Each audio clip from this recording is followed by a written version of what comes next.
Yeah. This how they armies.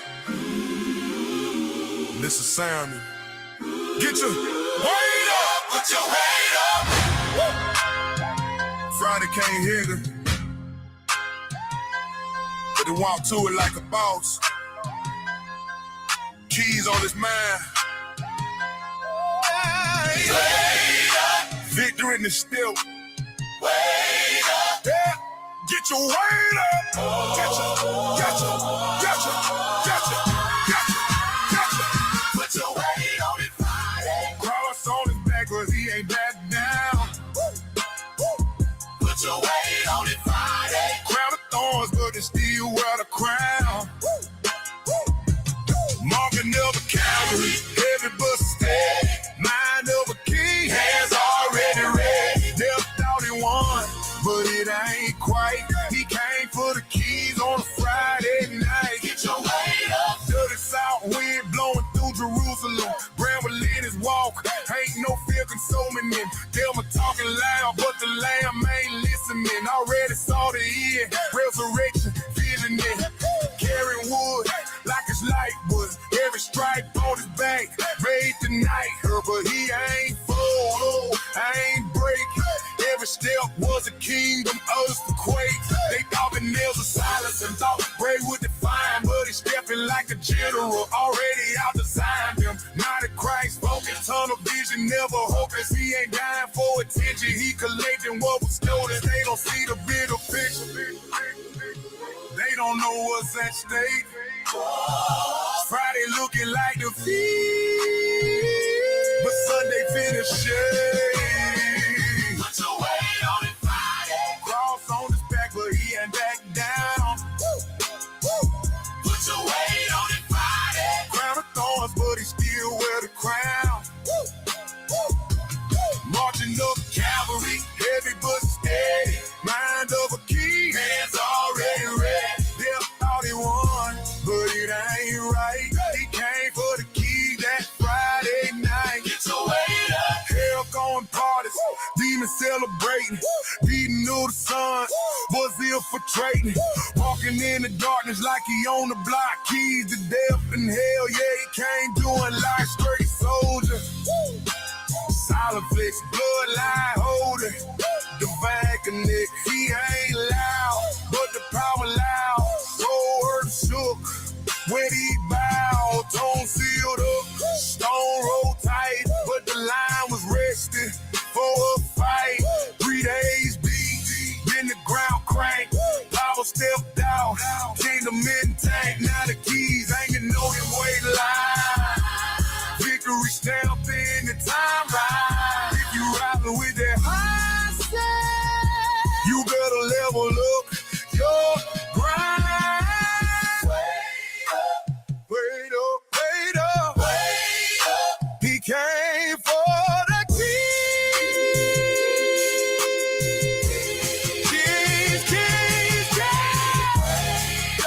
They thought it was over, but it was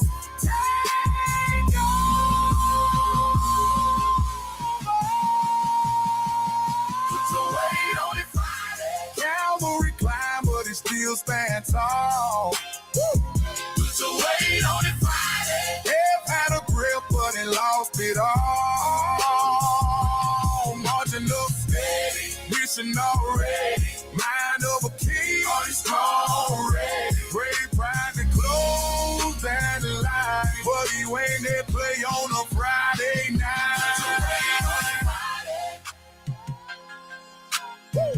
Put your weight on it Friday. Put your weight on it Friday. Put your weight on it Friday.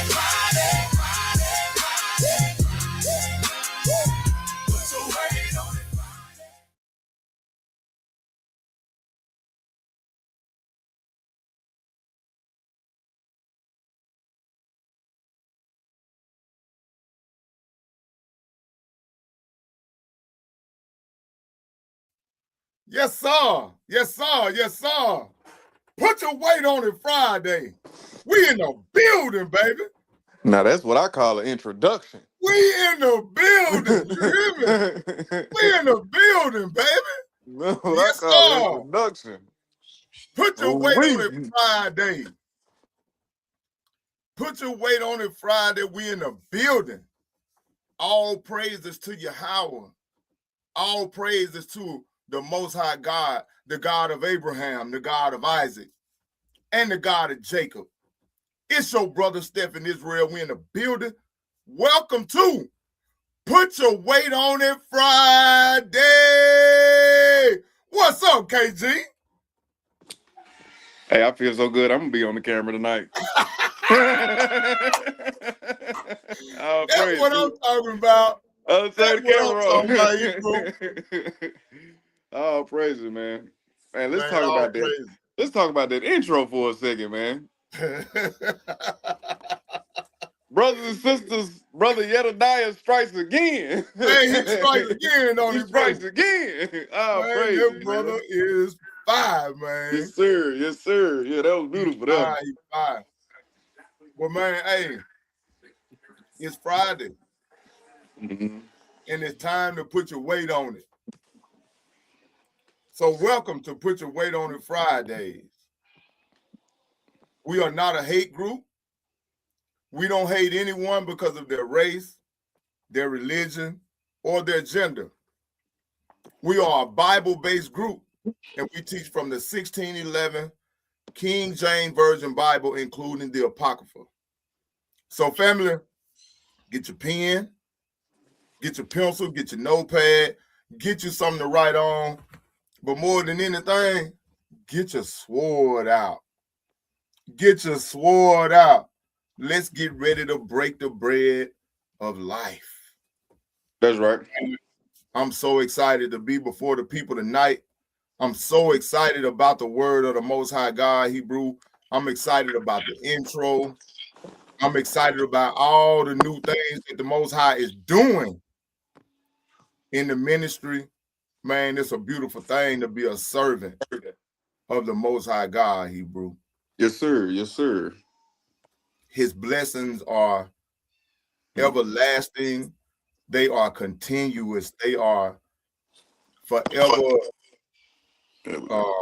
expounding and expanding his love and his long suffering and his grace, his mercy is so beautiful. I'm so glad to be here. I'm so thankful to my mother and my father, my grandparents, my great grandparents, they for birthing me in this body. And this black Israelite skin. Hey, that melanin. That melanin. Man, what? Oh, praise it, man. But man, it's beautiful, bro. Man, welcome to the new Put Your Weight on It Friday class, Hebrew. Yes, sir. Yes, sir. Hey, I'm glad to be here. Hey, Sister Veronica. Yeah, I had to pop out the bush for that one. Man, pop out, man. That video brought me out the bush this time, see. I'm normally behind the avatar, but I had to pop out tonight. hey, it's more personable when you're on the screen, man. It just adds something to the lesson. You know what I'm saying? Yes, sir. But what we're gonna do tonight, we're gonna pick up where we left off last week, with the Rome lesson, the Iron Kingdom. We where we at in history, Hebrew, we are nearly 3 centuries. Nearly 3 centuries. Rome has treated Christianity has treated, or should I say, Israelites, or the truth has treated us like we were the enemy, like we were a threat. Right. It was illegal to be an Israelite or a follower of Christ. It was, we were hunted. People mocked us. We were punished for being followers of Christ. Believers in Christ and the followers of Christ, we were executed publicly. They blamed us for every disaster that happened, refusing to follow and worship the demonic leadership of Rome. We were punished for that, and we were considered enemies of the Roman Empire. But even though all of this happened by 380 AD, Christianity became the official religion of the very empire that once wanted to shut it down. The shift that happened, we got to understand that. It demands an explanation. So tonight I'm asking the question, why did the same people that persecuted the followers of Christ turn around and start calling themselves Christians? Did Rome invent Christianity? And we all know the answer to that question is no. How did the empire that crucified Christ eventually oversee the entire doctrine of Christianity? These are questions that we got to ask ourselves.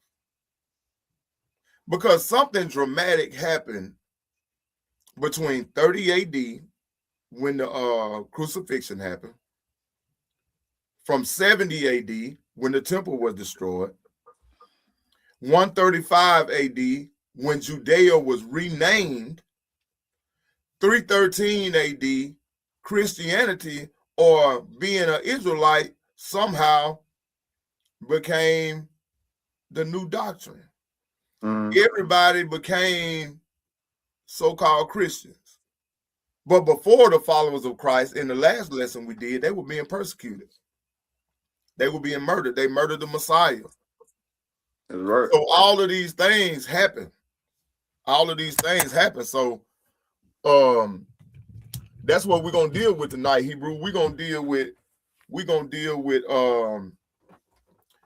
the shift. We're gonna deal with how did the empire that crucified Christ eventually but oversee what we call the Christian doctrine. Because all of these things happen. Oh yeah. In 325 AD, the Council of Nicaea. And then in 380 AD, Christianity becomes a state religion.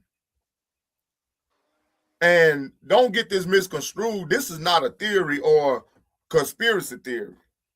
This is recorded history, because Brother Mikael have done lessons on it.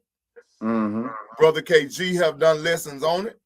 That's Brother right. Eliyahu getting ready to do a lesson on it. And we bringing out nothing but history and Bible and historical facts. You know what I'm saying? That's right. So this is recorded history. This is not us speaking out of emotion or us with a Israelite doctrine. This is true history. Things The that you power. can look up. Go ahead, bro. No, I was just gonna say this is things that you can look up. That's right. That's right. So Rome did not collapse after persecuting Christians. Rome adapted. It lasted for a long time. And scripture told us that the Roman Empire evolved. So as we start this lesson tonight, the first scripture that we're going to start with tonight is John chapter 19, Hebrew, and we're going to read verse 15 and 16. All right. I appreciate you on the ones and twos, Brother Mikael.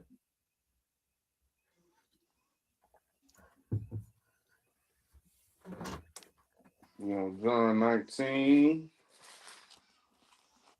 Almost there, bro. You said you want 16 and 17? 15 and 16. 15 and 16, got you. All right. John chapter 19 and verse 15. But they cried out, "Away with him! Away with him! Crucify him!" Pilate saith unto them, "Shall I crucify your king?" The chief priests answered, "We have no king but Caesar." We have no king but who? but Caesar. We have no king but Caesar. Go ahead, Hebrew. Verse 16. Then delivered he him therefore unto them to be crucified. And they took Jesus and led him away. All praises. So we see right here in verse 15, it says, but they cried, away with him, crucify him. Pilate said unto them, shall I crucify your king? The chief priest answered, we have no king but Caesar. Now, in the last lesson, and even in KG lesson on Tuesday night, we saw that Pilate was given the title as the king. Who was that? Herod that was given the title King of the Jews? That's right, Herod. Yeah, Herod was given the title the King of the Jews. So we know that they mocking him right here, right? Mm-hmm. And they say, the King of the Jews? Mm-hmm. We have no king but Caesar. Then delivered he him, therefore, unto them to be crucified, and they took Yeshua and led him away. So we see right here that it was the Romans. The Romans are the ones that performed this crucifixion. Mm-hmm. Now, did the Israelites give the green light for it? The Pharisees and the Sadducees? Oh yeah, they gave the green light. But the Romans were the ones who performed the crucifixion. Hebrew, go to Daniel chapter 9. We're going to precept that, and I'm going to prove that out. Go to Daniel chapter 9 and verse 26. All right. I got some commentary that I can put behind that once you bring out this Daniel 9. Okay.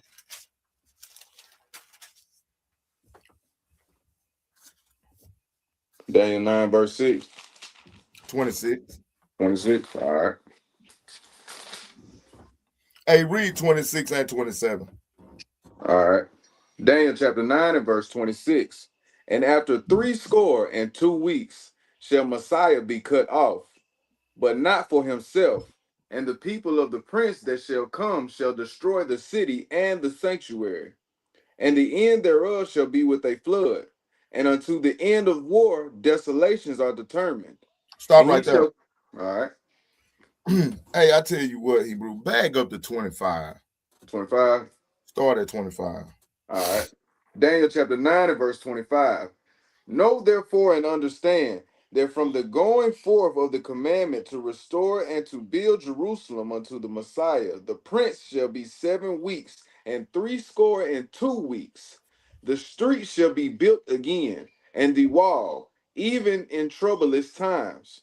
And after 62 weeks shall Messiah be cut off, but not for himself, and the people of the prince that shall come shall destroy the city and the sanctuary. And the end thereof shall be with a flood, and unto the end of the war desolations are determined. And he shall confirm the covenant with many for 1 week. And in the midst of the week he shall cause the sacrifice and the oblation to cease. And for the overspreading of abominations he shall make it desolate, even until the consummation, and that determined shall be poured upon the desolate. Okay, all praises.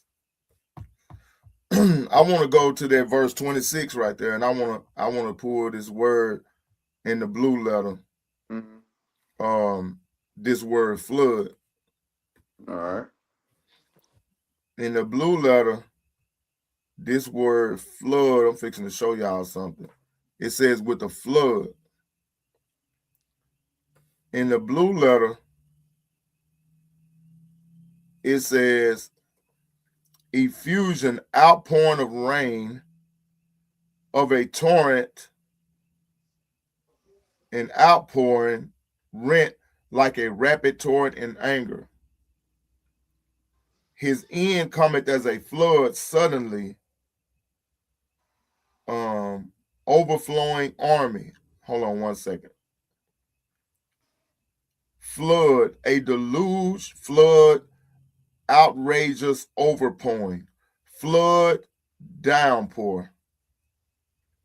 Um, a lot of times in scripture, when you see this word flood right here, Mm-hmm. a lot of time it's dealing with doctrine. That word flood is dealing with doctrine. And in this instance, it's speaking of a literal flood, and also it's speaking of a doctrine. It's going to be a flood of other doctrines. Mm-hmm. That's what that's talking about in that verse 26. And then it says, and he shall confirm the covenant with many for 1 week. And in the midst of the week, he shall cause the sacrifice and the oblations to cease. That's talking about Christ. Because when he was crucified, he caused the sacrifices to cease because he was the ultimate sacrifice. It says, and for the overspreading of abominations, he shall make it desolate, even unto the consummation, and that determined shall be poured upon the desolate. There go that word pouring again. Mm-hmm. It's dealing with the spirit of the Most High God. This is what this talking about. Dealing with the spirit of the Most High. The spirit of the Most High was going to be poured out on the Israelites. It was going to be poured out on the believers. Okay, Hebrew. What you have on that? Would you say you had some I commentary? just wanted to I wanted to bring up a valid point about a statement that you had made about um the Romans. How do we know that the Romans were the ones that actually crucified Christ? We know this because before the Romans got there, there were no types of crucifixions happening beforehand. So this was a Roman execution. This is a Roman execution style. Mm-hmm. I guess that's what I'm trying to say. That's So right. we once you understand that, you also understand it kind of it ties everything together like we said it would tie everything together because we know that the Pharisees and the Sadducees and the Herodians, they were all dedicated to Rome because that's who gave them their power. So when it came time for the crucifixion, even though they gave the green light, he still got a Roman crucifixion because those types of execution styles were not common in that area before Rome got there. Yeah, because see, the Romans were masters of torture. Mm-hmm. You know what I'm saying? And a lot of times when they would put you on that cross or on that tree, as the scriptures call it, Mm-hmm. they wouldn't put you all the way to death. They would Nope. leave you out there for the fowls of the air to come and eat your eyes out and eat your tongue out. You know what I'm saying? And let the sun just bake you. Actually, to add on to what you're saying, in the Antiquities of the Jews, Flavius Josephus is actually I believe he's running like an errand of some type of nature, and Mm-hmm. because he was a slave to Rome, it's just he was a valuable slave.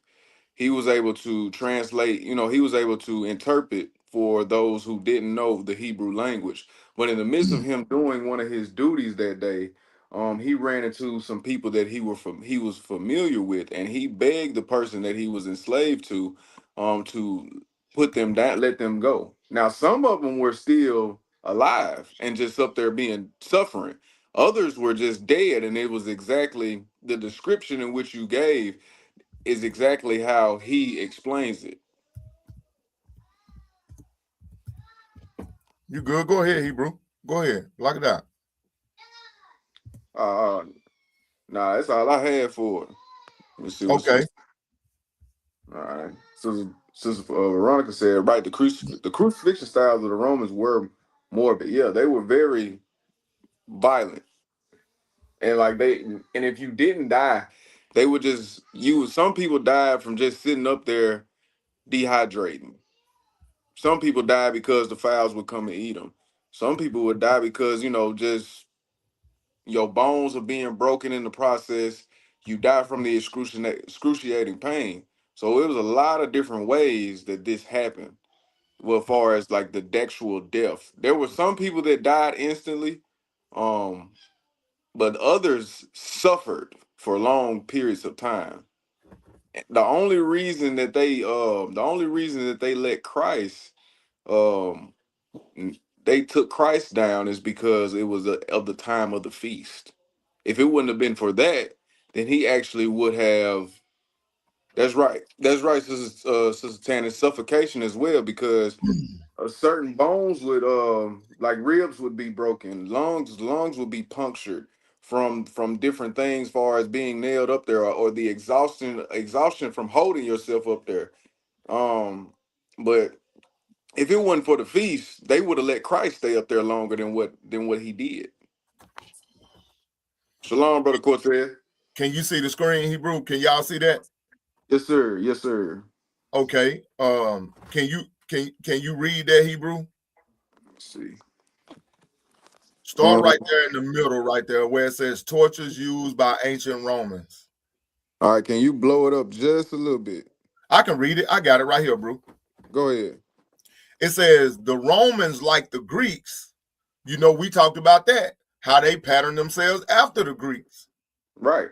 It says the Romans, like the Greeks, used torture during interrogations. Until the 2nd century CE, torture was used only on slaves with a few exceptions.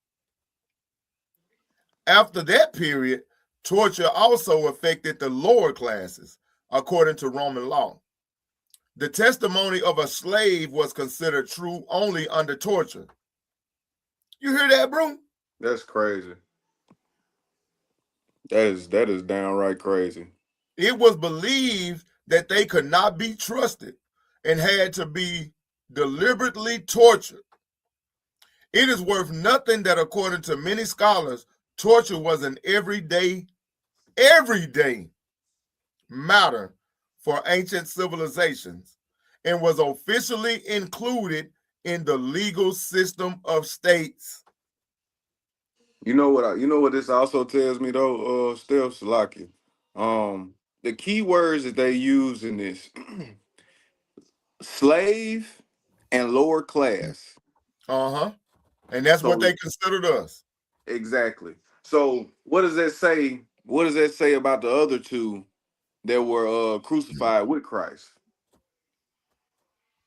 They were either slaves to the state or considered lower class, or a combination of both. Because we know both of them were thieves. That's right. And we also know that Christ told one of them, today you will be with me in paradise. That's right. So what nation was those people? Aha. Okay, check this out. Crucifixion was a form of capital punishment used in ancient times by the Persians, the Romans, Phoenicians, Carthaginians, among others, as a form of shameful execution of slaves. See, it was also used to shame you. That's the reason why they beat him and put the crown of thorns on his head and put the purple robe on him and then put the sign around his neck that said King of the Jews. This was a shaming ritual. It says, and other people who were not full citizens, only a citizen of low status could be sentenced to such a death. In the case of a serious crime, such as treason against one's own country, the condemned person was then tied or nailed to a large wooden cross and left there until he died.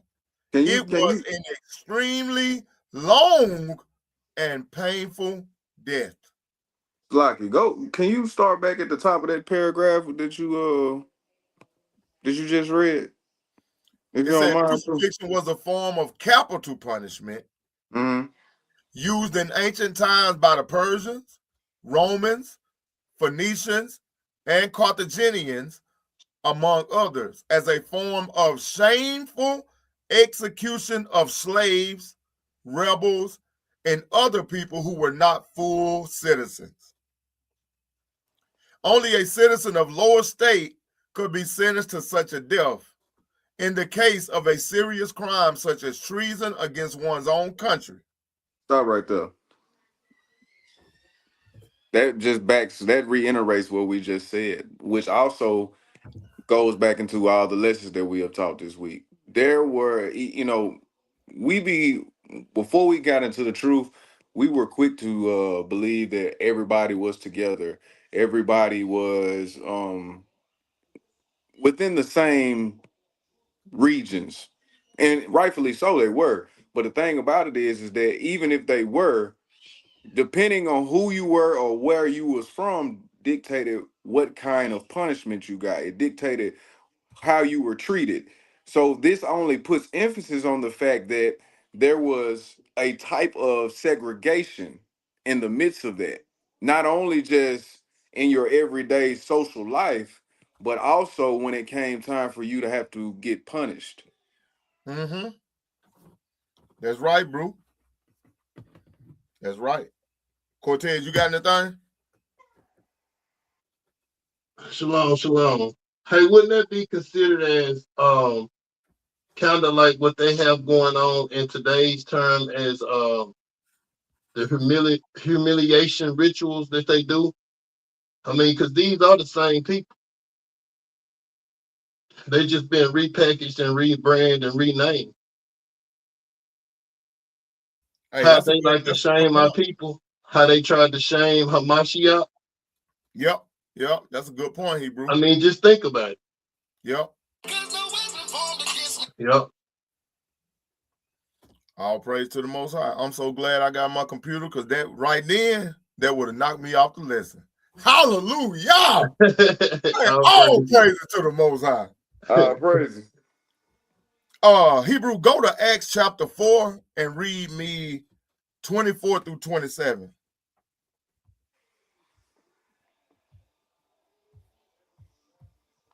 You said Acts 4 and 27? 23 through 27. All right. And let me put this back up on the screen real quick, because I appreciate Project M to the X Project saying this, because that's actually correct. The Romans did just perfect it. They didn't invent it. But like we were saying earlier, this was not a notice when we listed the people that actually did do it, and I'm having to correct myself on what I said, because I said that they were kind of the inventors of it, but that's actually No, I didn't hear you say they invented it. I didn't hear you say that. I thought I might have, but with No, that I still don't think being you said that. okay, but with that still being said though, it still shows that it was not a Israelite custom to execute people this way. That's right, bro. That's right. Well, we just read the history. You know what I'm saying? Like, these people, we you know what? We might have did say they invented it, but if we did, we probably misspoke. But who did invent it? MC to the X Project.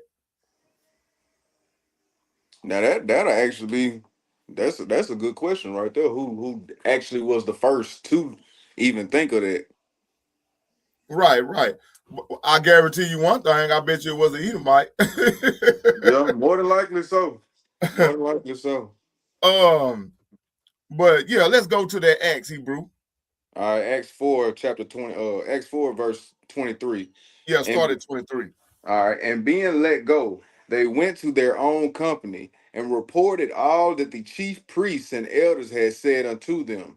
And when they heard that, they lifted up their voice to God with one accord and said, Lord, thou art God, which has made heaven and earth and the sea, and all that in them is, whom by the mouth of thy servant David has said, why did the heathen rage and the people imagine vain things? The kings of the earth stood up, and the rulers were gathered together against the Lord and against his Christ. So we see that these are the same people. These are the same people that raised up against the Messiah. Okay. the Persians invented crucifixion. Okay, all praise to the Most High. Good looking out, Hebrew. Crazy. Now Hebrew. Mhm. Let's precept it with Isaiah 53 and verse 8. All right, Isaiah 53 and verse 8. Let me get there.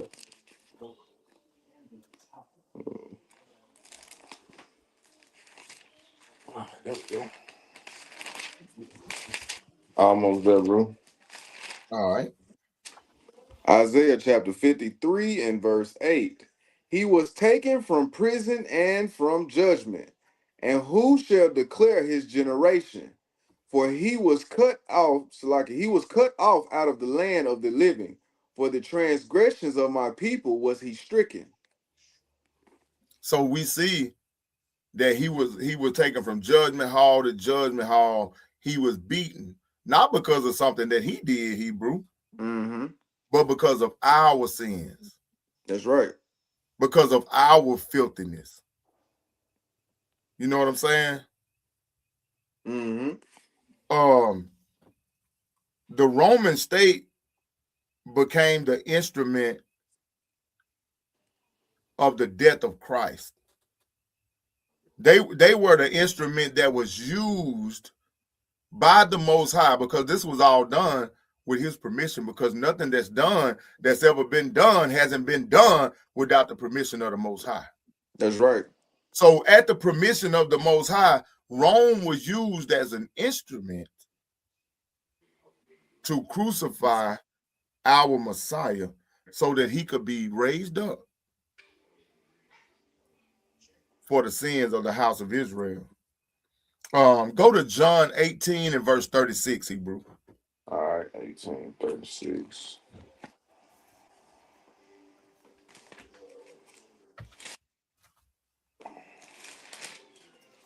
John chapter 18 and verse 36. Jesus answered, my kingdom is not of this world. If my kingdom were of this world, then would my servants fight, that I should not be delivered to the Jews. But now is my kingdom not from hence. Read 37 with it. Pilate therefore said unto him, art thou a king then? Jesus answered, thou sayest that I am a king. To this end was I born. And for this cause came I into the world, that I should bear witness unto the truth. Everyone that is of the truth heareth my voice. So we see that Christ answered. He said, my kingdom is not of this world. He acknowledged that he was in the kingdom of Rome. He acknowledged, he gave them their props. Look, I know y'all running it right now, but my kingdom ain't of this world right here. My kingdom is to come. That's right. Hey, how we used to say it when somebody get the ups up on it, you got me. Yeah, you got it. Hey, you got it. Hey, you got it. You got it. Hey, whatever you say I'm the king of the Jews, you got it. Yeah, you're right about that, bro. There ain't nothing that I'm gonna be able to say that's gonna change your mind anyway. Y'all gonna do what you're gonna do. I'm not gonna beg you and squabble for my life. I'm not gonna give you that pleasure. Right. I'm the son of the Most High God. You gonna listen, it's already written. This is already written. It's gonna happen. I'm not squabbling. I'm not gonna give you the satisfaction of watching me beg.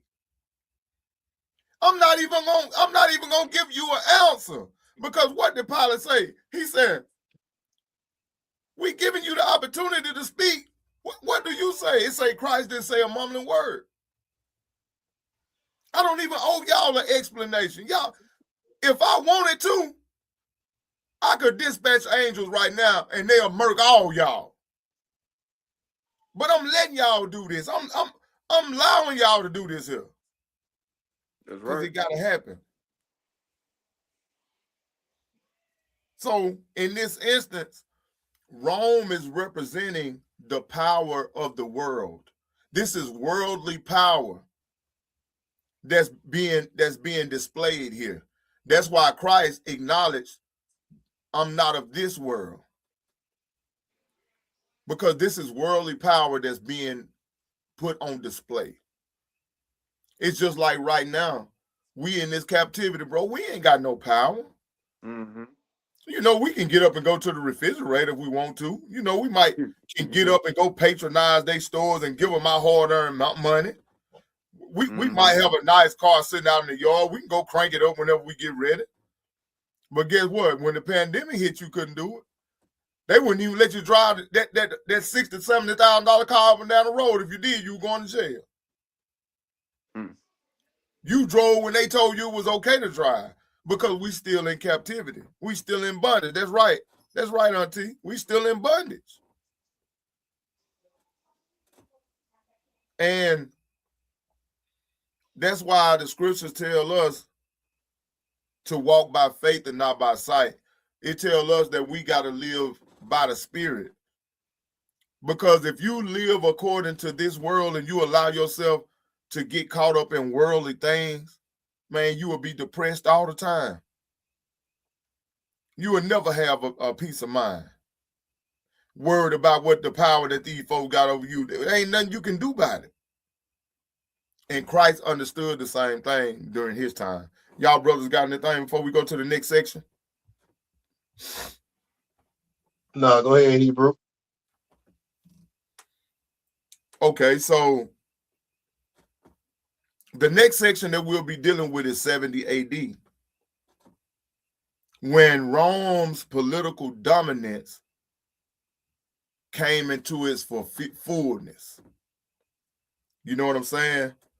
Because under Titus, because that's where we at in 70 AD. Now we're dealing with Titus. The temple is destroyed. Go to Luke 21 and 20, KG. All right. Hey, my background, can you hear my background? Yes, sir. Oh, no. I don't hear nothing in your background. All right. Just making sure. Luke 21 and 20. A little bit, but you good. Go ahead. Okay. Luke chapter 21 and verse 20. And when ye shall see Jerusalem compassed with armies, then know that the desolation thereof is near. Then let them which are in Judea flee to the mountains, and let them which are in the midst of it depart out, and let not them that are in the countries enter therein too. For these be the days of vengeance, that all things which are written may be fulfilled. Okay, so we understand that through history during 70 AD, our ancestors fled Jerusalem. A lot of them went down into Africa. A lot of them went to different parts of the world. But this is how our ancestors wound up in Africa and dealing with those Hamites that later on ended up selling our forefathers and mothers into slavery to the Arabs, to the Grecians, to the Romans, to the Amalekites. This how we wound up down in Africa and ended up here in captivity here in America and all the other places throughout the world that our people are in captivity today. That's right. Because of that prophecy in Luke 21 and verse 20 through 21. Go to Micah chapter 3 and verse 12, Hebrew. All right.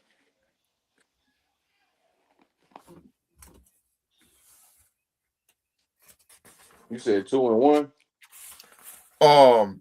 Micah chapter 3 and verse 12. Micah chapter 3 and verse 12. Therefore shall Zion for your sake be plowed as a field, and Jerusalem shall become heaps, and the mountain of the house as the high places of the forest. See, this is all prophet. These are prophecies, Hebrew. Go to Deuteronomy 28 and read 49 through 52. All right. Deuteronomy chapter 28 and verse 49. The Lord shall bring a nation against thee from far, from the end of the earth, as swift as the eagle flieth. Stop right there. And bring a nation against you from from far off, as swift as the eagle flieth. We know that the symbol of Germany is the eagle. The symbol of America is the eagle. Russia is the eagle. All of these different nations have the eagle as their symbol. That was the Most High giving us a sign that in the last days we would be able to understand who we are as a people. Right. Yeah. These nations that got this bird, these are the nations that took y'all into captivity. And that's the reason why they won't change it. The Most High won't let them change it. He made them keep it just like it is so that I can wake my people up. That's what this is for, Hebrew. That's right. That's what lessons like this is for. That's what these scriptures are for. That's why they got it on their flag. They got it on their money. They got it on their seal. The Most High forced them to keep it like that so that we could wake up in the last days. Did you finish that out, Hebrew? No, sir. I think we got. Finish it out. Let's see where we at. 49. We didn't get through 49. I finished 49. As swift as the eagle flieth, a nation whose tongue thou shalt not understand, a nation of fierce countenance, which shall not regard the person of the old, nor show favor to the young. And he shall eat the fruit of thy cattle, and the fruit of thy land, until thou be destroyed, which also shall not leave thee either corn, wine, or oil, or the incense of thy kind, or flocks of thy sheep, until he have destroyed thee. And he shall besiege thee in all thy gates, until thy high and fenced walls come down, wherein thou trustedest, thou throughout all thy land. And he shall besiege thee in all thy gates, throughout all thy land, which the Lord thy God hath given thee. All praise. Was that 52? Yes, sir, that was 52. Okay, read that 53 with it, Hebrew. Verse 53. And thou shalt eat the fruit of and thou shalt eat the fruit of thine own body, the flesh of thy sons and of thy daughters, which the Lord thy God hath given thee in the siege, and in the straitness wherewith thine enemies shall distress thee. So it got so bad, Hebrew, that our ancestors was eating their own children. Mm-hmm. That's bad, man. And once again, this is the beauty of bringing stuff like this out, because if you read this scripture and you got curious enough about what this scripture just said, you could literally go to history, and history would tell you that this happened at this particular time. Yep. So go ahead. They have this written in history that this is some of the things that was done. Mm-hmm. And it's like I said, it's a lot of this information be at the click of our thumb, and we're too busy looking at other things that don't even matter. But go ahead, bro. And we know that this is during 70 AD, right? And at this time, Christianity is still illegal. Mm-hmm. Like, it's still illegal in 70 AD, which is the reason why they ransacking Jerusalem, because they are followers of Christ. Mm-hmm. And y'all, this lesson leading into the next lesson gonna make this right here make so much more sense, because these people of this time are the same people that we see today that is over there in our land. They lying. They've been lying. They not going to stop lying, because they are of their father, the devil. Mm-hmm. Revelations 2:9 and Revelation 3:9. You are of the synagogue of Satan. Mm-hmm. These are the same people that are now here in America, and they coming in droves. They dropping them off. They dropping them off in cargo planes over here in certain cities in America, because they all flee in Jerusalem now, because the Most High running them out of there using those other nations over there. Now they coming over here. They taking over the schools. They taking over the jobs. They all on welfare. They having 19 and 20 kids apiece. Hey, they sucking up our tax money. The government allowed the men to sit at home all day long and make babies. They just and they all look retarded too. All of them look, they neck about that wide. All of them.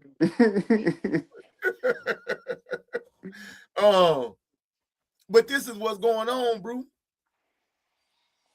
Absolutely. Now, the next section that we're gonna talk about, we're gonna go and we're gonna move a little further into 135 AD. Because during 135 AD is when the Renaissance period started. This is when they started to erase our identity. Mm-hmm. And I'm telling y'all, this lesson is setting up my next lesson perfectly. Under Hadrian, the leader was named Hadrian or Hadrian. Mm-hmm. Jerusalem was renamed Aelia Capitolina. Judea was renamed Syria Palestine. I'm gonna say that again. Judea was renamed to Palestine or Syria. Now, this is historical documentation. We can prove this. Now, Rome doesn't just conquer land. At this point, they not only was conquering land, they started to rename it and take on the identity of the people that they was conquering. Mm-hmm. That's the period that we in now, 135 AD. And Well, go ahead. Go ahead. Well, just to add on to what you're saying, this goes back to the visions of Daniel and Ezra when they were saying that there would be a little horn that plucked up the other three horns. But it was and then going back to Daniel, his vision at the bottom of the statue, when you see the clay and you see the iron mixed together, that is metaphorical, but also symbolizes that these two would be similar and would intertwine in some kind of way. And here you see that this was going on before this time, and then you also see after this time these same things, these same customs were still being used. It also goes back to the lesson that Brother Mikael had brought up about the fraternity groups, them still following the Greek customs. Like all of it ties together. And once you realize that, it's kind of one of those things that helps you get that eye opener that you really need to have. But go ahead, Brother Steph. Hey, go to Psalms 83 and read 1 through 8. All right.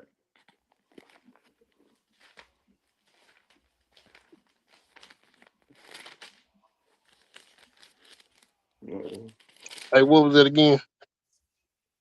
Psalms 83. Eliyahu, if you got some information on that Hebrew you want to bring out, if you want to bring it out, come on up. You got it, Cortez? Yeah, I can grab it for you, Hebrew. All right, Psalms 83, starting at what verse? 1 through 8. All right, and it reads, a song of songs, Asphas. Keep not thy silence, O God.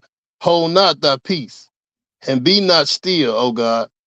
For lo, thine enemies make a tumult, and they that hate thee have lifted up the head. They have taken crafty counsel against thy people, and consulted against thy hidden ones. They have said, come and let us cut them off from being a nation, that the name of Israel may be no more in remembrance. Stop right there. So, just like I was saying, this is the time that they not only was conquering people, now they have started to take on people's names, they taking on the customs of the people. They replacing and renaming places, and now they'll run you off or kill you out, and they'll take on your identity. Finish that out. Let me send Unc this link real quick. Go ahead, y'all. I'm gonna mute up. Verse 5. Hey, KG, take over for a second. All right. For they have consulted together with one consent. They are confederate against thee, the tabernacles of Edom, and the Ishmaelites of Moab, and the Hagarenes, Jabal and Ammon, Amalek, the Philistines, with the inhabitants of Tyre. Ashur also is joined with them. They have hope in the children of Lot, Selah. Selah. But let's break that down for a second. Cause let's go back to verse 6, brother Cortez. Who's the first person that we see when it's after the tabernacles of what's the first name listed? Edom. Edom. Yes, So that sir. means that they led the charge. Mm-hmm. Ishmaelites played their hand in it. The Moabs played their hand in it. The Hagarenes, which would be the Egyptians, or a version of the Canaanites, or basically Africans in the day's time, they played their part in it. But the point that we're Mm-hmm. trying to make here is that these things are still going on today. Not only are they still going on today, they are blatantly, because our people lack the knowledge to understand what's really going on, and have so much social media going on in their faces, that you don't take the time to look up this information. You don't take the time to really realize. It's like one of those unconscious things that when something happens and it's posted on social media, it'll unite us for a few days. Then after those few days, after it's done going viral, everybody goes back to being dumbfounded to the fact for the most part. And Back we to gotta get business as usual. right. We gotta get out of that, because these are the people that are, like the scriptures say in Deuteronomy 28. These are the people that will be in control of our clothes, our food, the way we live. We are still having to deal with this till this day. Um, Let me see what Brother Steph wanted to go with on that. Let me get my inked I'm up back. Bible. I'm back, bro. You back? All right. Yeah, I'm back. Look like I Um, go ahead, go ahead. where we gonna go with this? We read that Psalms 83 and 4. And that was all that I had on that section, on that particular section. Now we're gonna skip forward a little bit to 313 AD. And this is when the shift began to happen.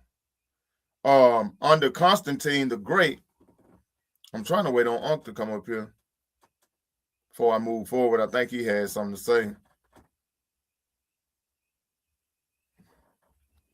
Uh, I hadn't heard him come in yet. Nah, he ain't came in yet. Um, Under Constantine the Great. Now, at this point here in 313 AD, Constantine the Great is in rulership. Mm. And Christianity was legalized. It's when they legalized Christianity. Can one of y'all drop that link in that chat for Eliyahu?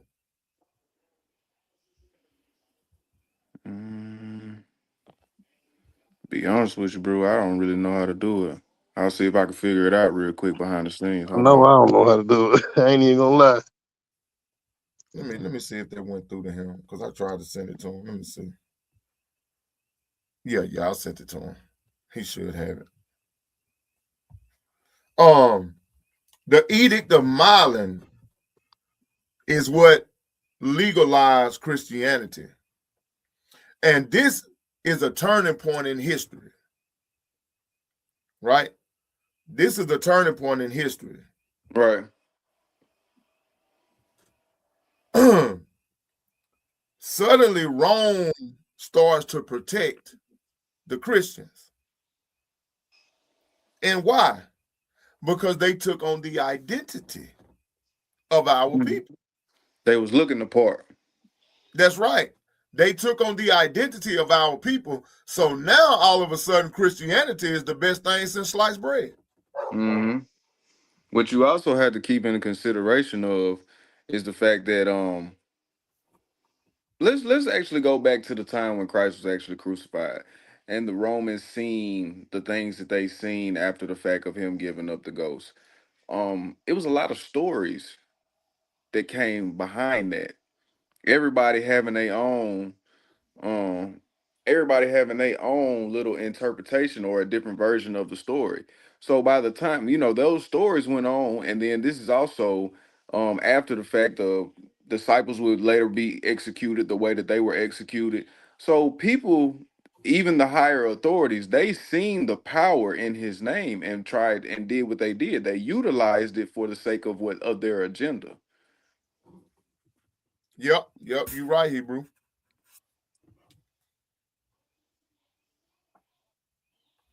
So ask yourself a question. What changed?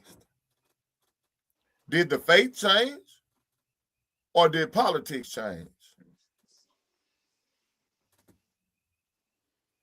I'm betting on the second one you said. Being honest, I would like to say it's a combination of both. Okay. What make you say that, Hebrew? Because what it stood for in Antioch would later become totally different at the time of Constantine. It was no longer what it stood for in Antioch, and I say both because the politics is what caused it to change. The politics is what caused it to I'll say weaponized. It became weaponized for something entirely different than what it actually stood for.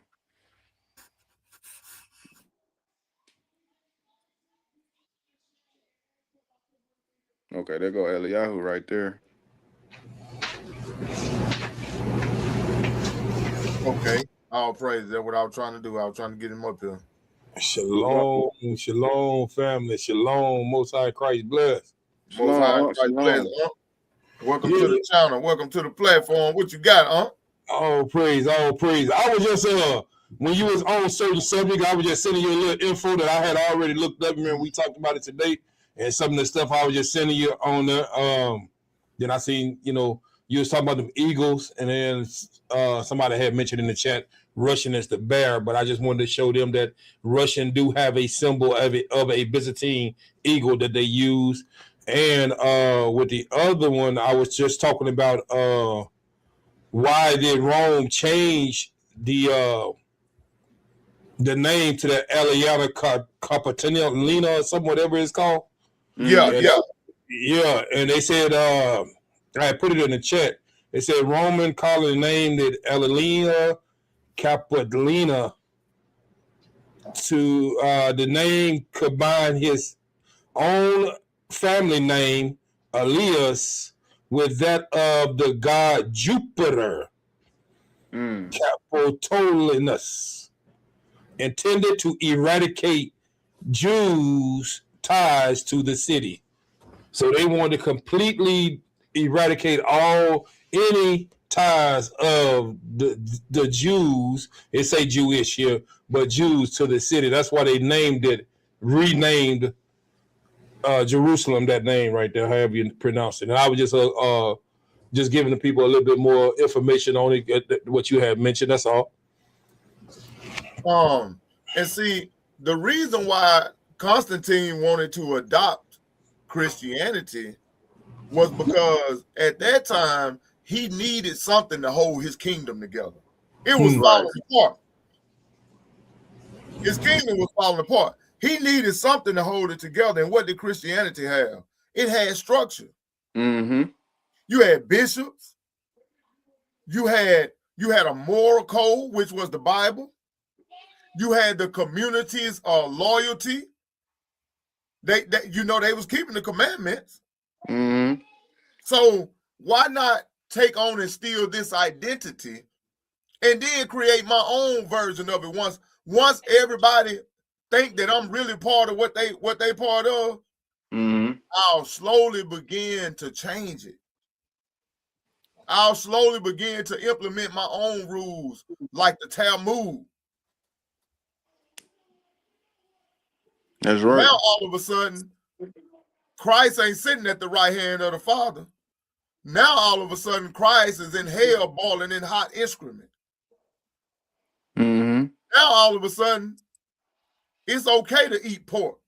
shrimp, crab, and lobster. Now all of a sudden, the dream, the vision that Peter had, it wasn't about men, it was about animals, it was about food. Now all of a sudden, the Christ, the Father, and the Holy Ghost, they all one. It's a Trinity. See, all of these things came after they took on our religion, and then they began to pollute the religion. Salaki, which we know that in once again, this is another fact in history that you can look up in your own time. We know that Constantine changed these things, like you said. He pretended to be a part of the Christian movement, but he still worshipped the sun god behind the scenes. That's right. That's right, bro. Eliyahu, what else you got to bring out? Didn't you have something on Constantine? Yeah, I got something on Constantine, but I was gonna hold that for tomorrow. Okay, just to see how far you was gonna go with it, and then I was, was gonna do pretty much a continuation on what y'all have been doing with these classes that have been edifying the people, and I was gonna try to sum it all up tomorrow. But yeah, go ahead on with your lesson. I'm here and listening, and I was trying to look for that scripture that says, that mixture.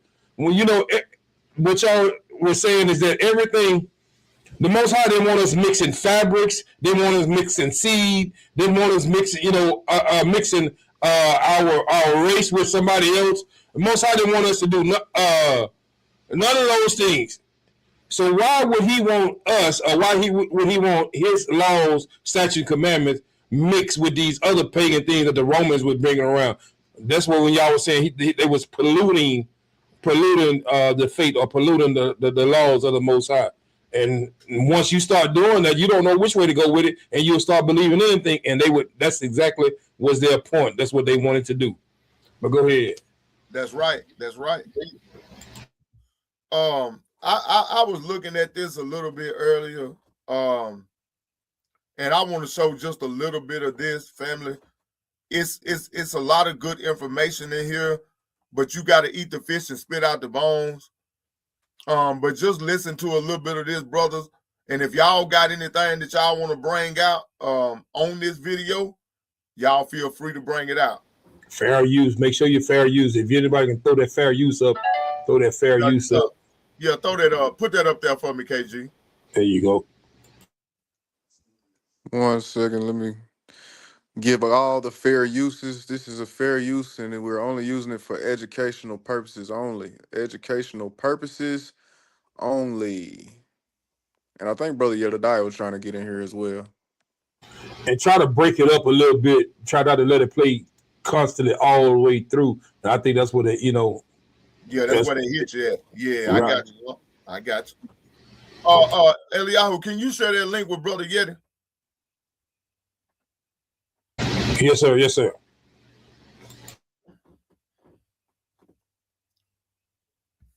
You put it up there, KG? Yes, sir. Yes, sir. I already did. I put all three of them up there. Okay. Rome's polytheistic religious practices were remarkably tolerant for the time, and throughout the centuries even incorporated many deities of their former enemies. However, the Romans always experienced problems with monotheism. The most prominent monotheistic group in the early Roman Empire were the Jews. This enduring people, motivated by their religion, would be a consistent thorn in the side of Roman leaders for centuries. One of the most infamous episodes of violence between Rome and Judaism would be the Jewish Revolt of 66 to 74 AD, culminating in the capture of Jerusalem and the destruction of the Second Temple. After a rebellion against the declining Seleucid Empire, the Hasmonean dynasty came to power in Judea during 146 BC. In 67 BC, two brothers, Hyrcanus and Aristobulus, drove the realm into civil war. To the north, Roman general Pompey had been finishing up the Mithridatic Wars, and in 63 BC thrusted south along the eastern coast of the Mediterranean. Upon his arrival in Damascus, he intervened in the civil war on behalf of Hyrcanus, captured Jerusalem, and eventually made Judea a client kingdom. Okay. Now, Brother KG. Now, Yes, sir. they just proved out some things that you brought out in your lesson. Yes, sir. Absolutely. They just talked about your twin brothers that you brought out. Mm-hmm. And So- this is also in the around the time of the Maccabean period. Go ahead. That's right. That's right, Hebrew. So all of this historical information that we bringing out, Hebrew, hey, we didn't make this video. You hear who it is that's talking. Mm-hmm. You hear who it is. You hear who Yeah, talking.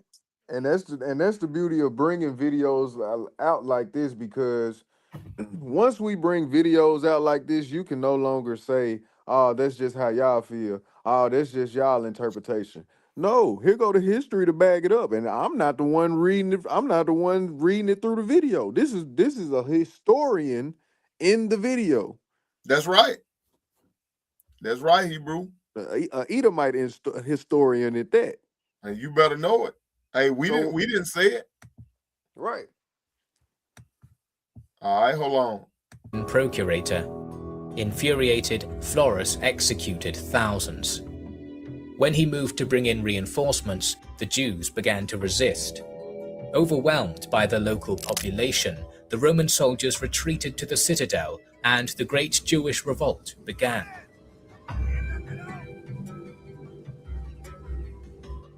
The members Now we know that these colors, we got to use our imagination when it comes to these colors.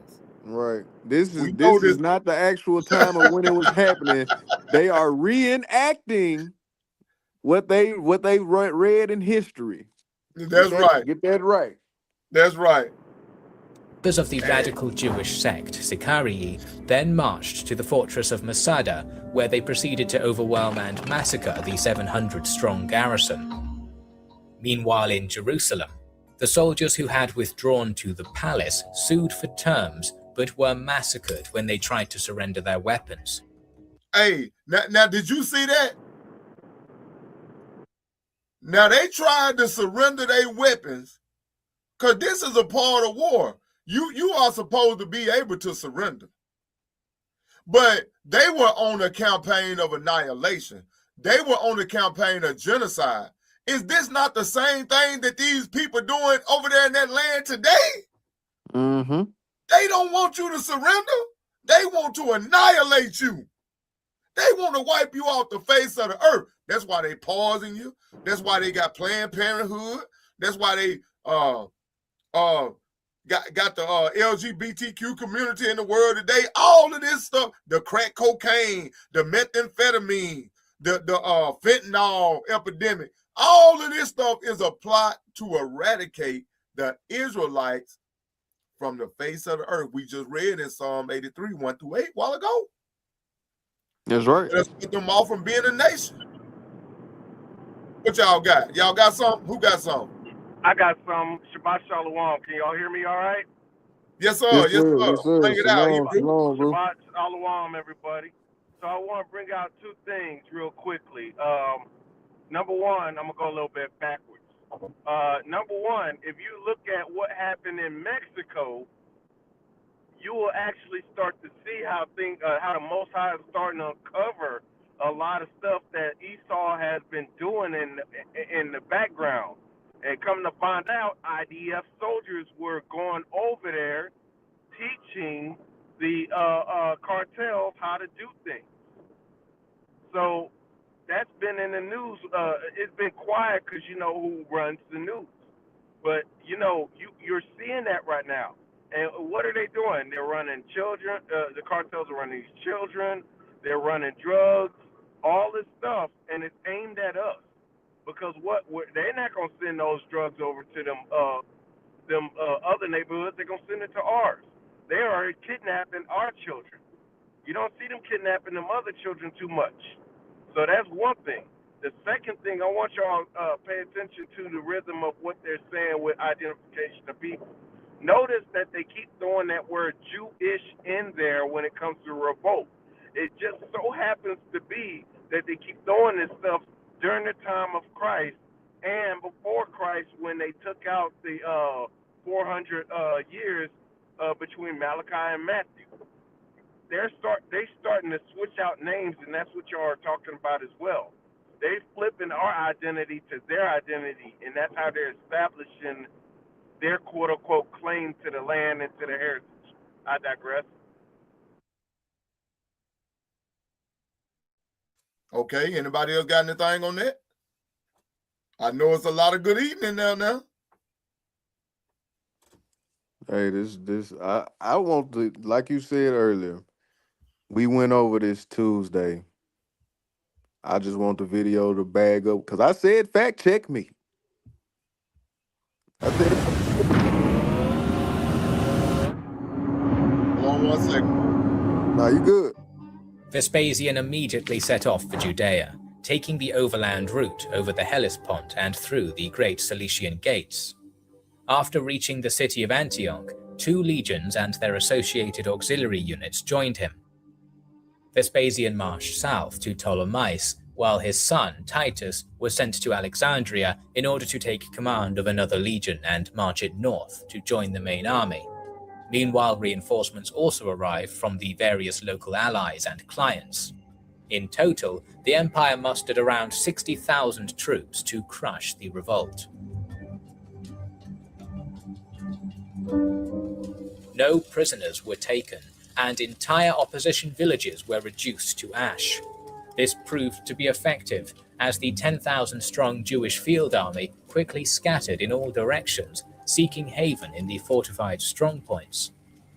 In the subsequent campaign into Galilee during 67 AD, Vespasian systematically moved through the region, brutalizing any defiant settlement and often allowing his rapacious legionaries free rein to loot, burn, murder, Okay. and pillage as they... Now let's understand something about these people, y'all. Let's understand something, because we brought this out in scripture. We've talked about all of this. This is the Iron Kingdom, right? They're coming into a land, going to war and going to battle against a lot of women and children and elders. They're going to battle against the people that still got bow and arrows. They're going to war against people. Yeah, we had swords. You know, even Christ spoke about sell your garments and get you a sword. But we didn't have all of this stuff to cover up our bodies in battle like what they got. Y'all see, this is called the Iron Kingdom. That's why the scripture refers to iron. It refers to these people as iron, because they were the ones that came in with the iron. Go to Daniel chapter 2, Brother KG, and let's bring it out. I'm going to show you what I'm talking about. You see on the screen, look at what they dressed in. Mm-hmm. Look at the weapons they got. They got the spears. They got the shields. They got the helmets. They got the breastplates. When they came in with utter destruction. You heard what they said. They was pillaging. They was graping people. They was burning their houses down. Even if you try to surrender, they still take your life. Mm-hmm. Our people were at these people's mercy. That's why they had to flee, and that's why the prophecy said to flee. Because we didn't have any weapons that could go up against these weapons that these people had. Just like today. I always like to bring stuff up to right now. Yeah, we got our little 9mm and maybe have a 12 gauge or maybe you might have an AR, or you might have a little something. But man, you ain't got nothing that you can go up against these people with. These people got tanks. They got B-2 bombers. They got weapons that can go a mile down into the earth before it even explodes. You can't even hide in the ground from them. They got weapons that'll make blood come out your nose and ears and make you throw up blood. Yeah, you know what I'm saying? And they are still technology technologically advanced ahead of us even in 2026. Yeah, they tech Mm-hmm. savvy. They very tech savvy. Because they get their information from the Nephilim. Salaki, I wanna get some feedback on what Sister Veronica said. Says reminds me of the movie Avatar: Bows and Arrows Against Machines. A lot of people may not realize this, but the movie Avatar is based off of these similar events. So if you know when you hear people, if you was to look it up on TikTok, uh, there are some people that commentate on that movie and compare it to the people in the Bible because what happened in the movie Avatar happening to the same thing in to the people in the Bible. But a lot of people don't know that though. I don't even know if it's a lot of people that watch Avatar, but that was one of the things that see, Brother Dark. No, that's us. See, but that's something that was said after the movie Avatar came out. Go ahead, Brother Still. But I think Brother Mikael got something. What you? Oh, you in here? Shalom, shalom, Brother Mikael. What you got? Nothing yet. Go ahead. Okay, all right. Well, let's move on. Read that Daniel 2. Start at verse 1, Hebrew. You wanted Daniel 2, right? That's right. All right. Daniel chapter 2 and verse 1. And in the second year of the reign of Nebuchadnezzar, Nebuchadnezzar dreamed dreams, wherewith his spirit was troubled, and his sleep brake from him. Then the king commanded to call the magicians and the astrologers and the sorcerers and the Chaldeans for to show the king his dreams. So they came and stood before the king. And the king said unto them, I have dreamed a dream, and my spirit was troubled to know the dream. Then spake the Chaldeans to the king of Syriac, O king, live forever. Tell thy servants the dream, and we will show thee interpretation. The king answered and said to the Chaldeans, the king is gone from me. If ye will not make known unto me the dream with the interpretation thereof, ye shall be cut in pieces, and your houses shall be made a dunghill. But if ye show the dream and the interpretation thereof, ye shall receive of me gifts and rewards and great honor. Okay, stop right there. Therefore, Now skip down all to right, verse 14. all right. Daniel chapter 2 and verse 14. Then Daniel answered with counsel and wisdom to Arioch, the captain of the king's guard, which was gone forth to slay the wise men of Babylon. He answered and said to Arioch, the king's captain, why is the decree so hasty from the king? Then Arioch made the thing known to Daniel. Then Daniel went in and desired of the king that he would give him time, and that he would show the king the interpretation. Okay, Then stop. Skip down to verse 19. Verse 19. Then was the secret revealed unto Daniel in a night vision. Then Daniel blessed the God of heaven. Daniel answered and said, blessed be the name of God forever and ever, for wisdom and might are his. And he changeth the times and the seasons. He removeth kings and setteth up kings. He giveth wisdom unto the wise, and knowledge to them that know understanding. He revealeth the deep and secret things. He knoweth what is in the darkness, and the light dwelleth with him. I thank thee and praise thee, O thou God of my fathers, who has given me wisdom and might, and has made known unto me now what we desired of thee. For Hold, thou stop right hast there.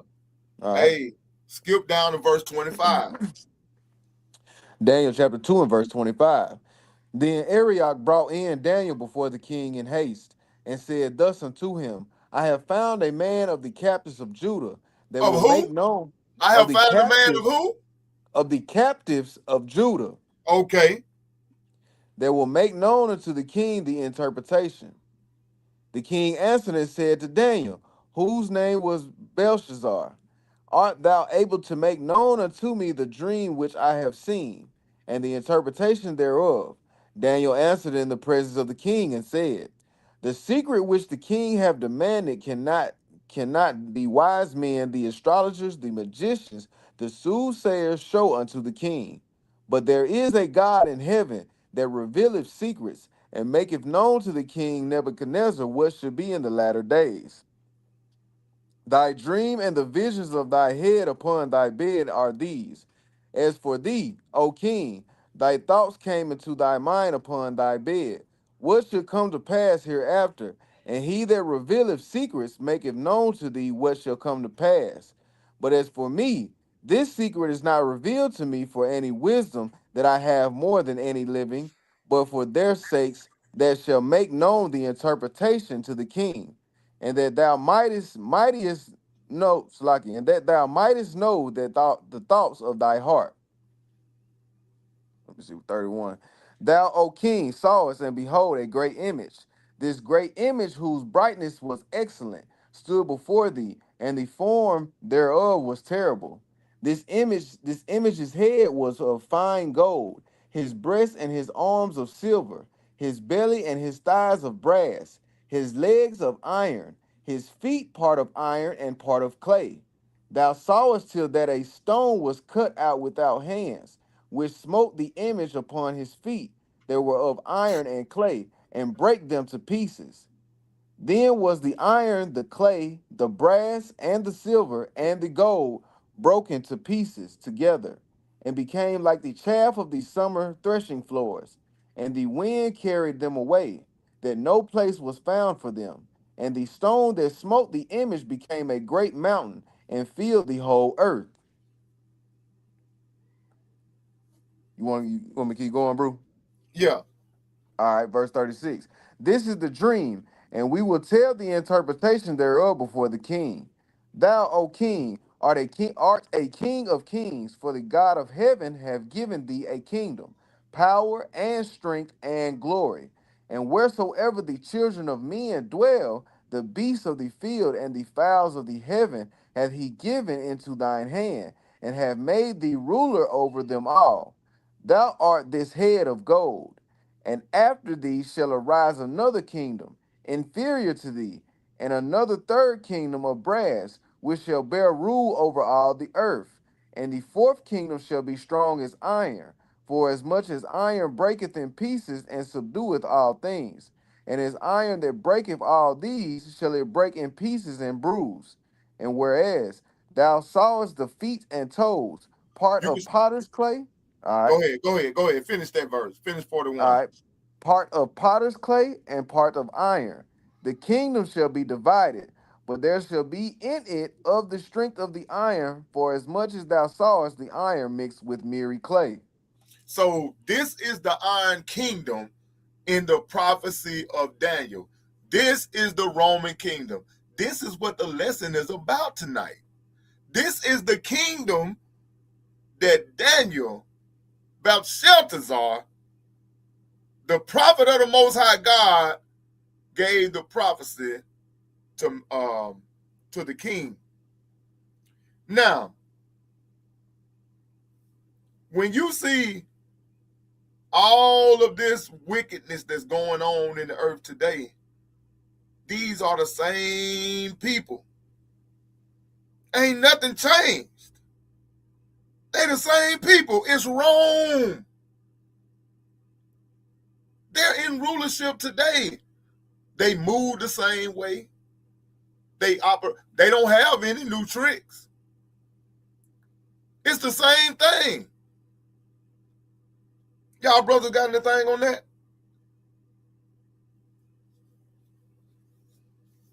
Hey, yeah, shalom. I got some.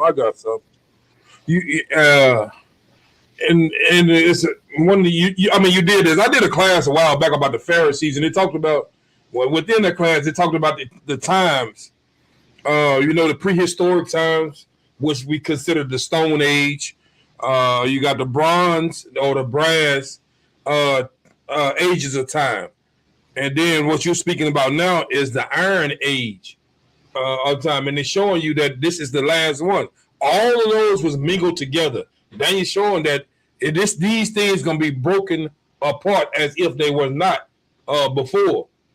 But he right now, what you're saying, these Romans, and we still in that same time now. We're still in that same age right now.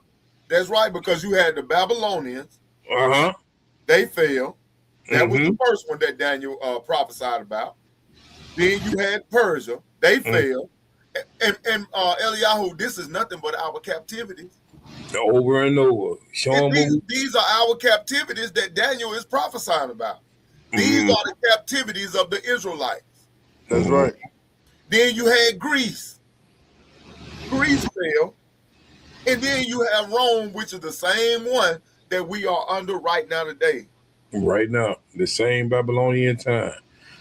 This we can still consider the Iron Age, and that's where you hear the coat of arms and all those things that to use to protect yourselves. The Bronze Age was around 3300 BCE or BC, before the Common Era or before Christ. If you know, then the Iron Age they had that start from 3300 to 1200 BCE was the Bronze Age. Then the Iron Age started at that 1200. So what you're reading about now is Daniel, and that was around that 600 time right there when Daniel prophesied all these things and was telling you you're gonna be under these people, but the Most High gonna come through and destroy all of them. Just keep watching everything that's going on right now. What we see, what's happening right now, and you see that it's setting it up perfectly. What you just read in Daniel, setting it up perfectly. But go ahead. That's all I had. And then when you look at it, you see that Rome is the fourth global empire. Like these are empires that Daniel is prophesying to the king about. We see that Rome existed during the time of Christ. And guess what? They're going to still be in rulership when he establishes his eternal kingdom. Christ appeared during the time of the Romans. They destroyed Jerusalem. And when the kingdom is set up, Rome will still be in rulership when Christ returns. Go ahead, bro, Mikael. What you got? But see, this goes to, I'm glad you bringing this out. In Daniel, you know, the Babylonians, the Persians, the Greece, and then the Rome. And then from Rome, you had all those horns. But out of those 10 horns came a little horn, which is we know is today America. If you look on your dollar bill, that little horn is on your dollar bill. When you look at that pyramid and you see it broke off, people just think it's a capstone going on top of it to finish the pyramid. No, that's a horn. They put these symbols all over their stuff over here in America to let them know who they are. It's just us that don't know. But this Bible always been teaching about the Israelite captivity. So this lesson is especially for our brothers and sisters that go to church on Sunday. This book talks about captivity. This book also talks about a future captivity where the nation's going to be in captivity to the Israelites as well. I'm finna read it. I'm finna read it, Mikael. You in the spirit. I am fixing to read it.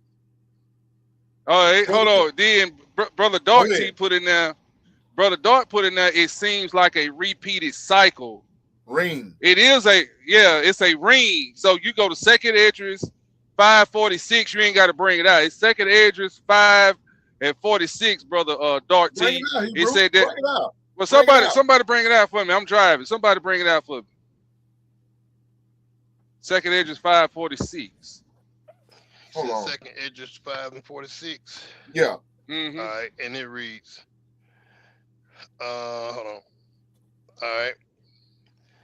It says, and he said unto me, ask the womb of a woman, and say unto her, if thou bringest forth children, why dost thou it not together, but one after another? Pray her, therefore, to bring forth 10 children at once. That's Second Esdras 5:46. Yep. Okay, it's right there, Cortez. I just hit the wrong script.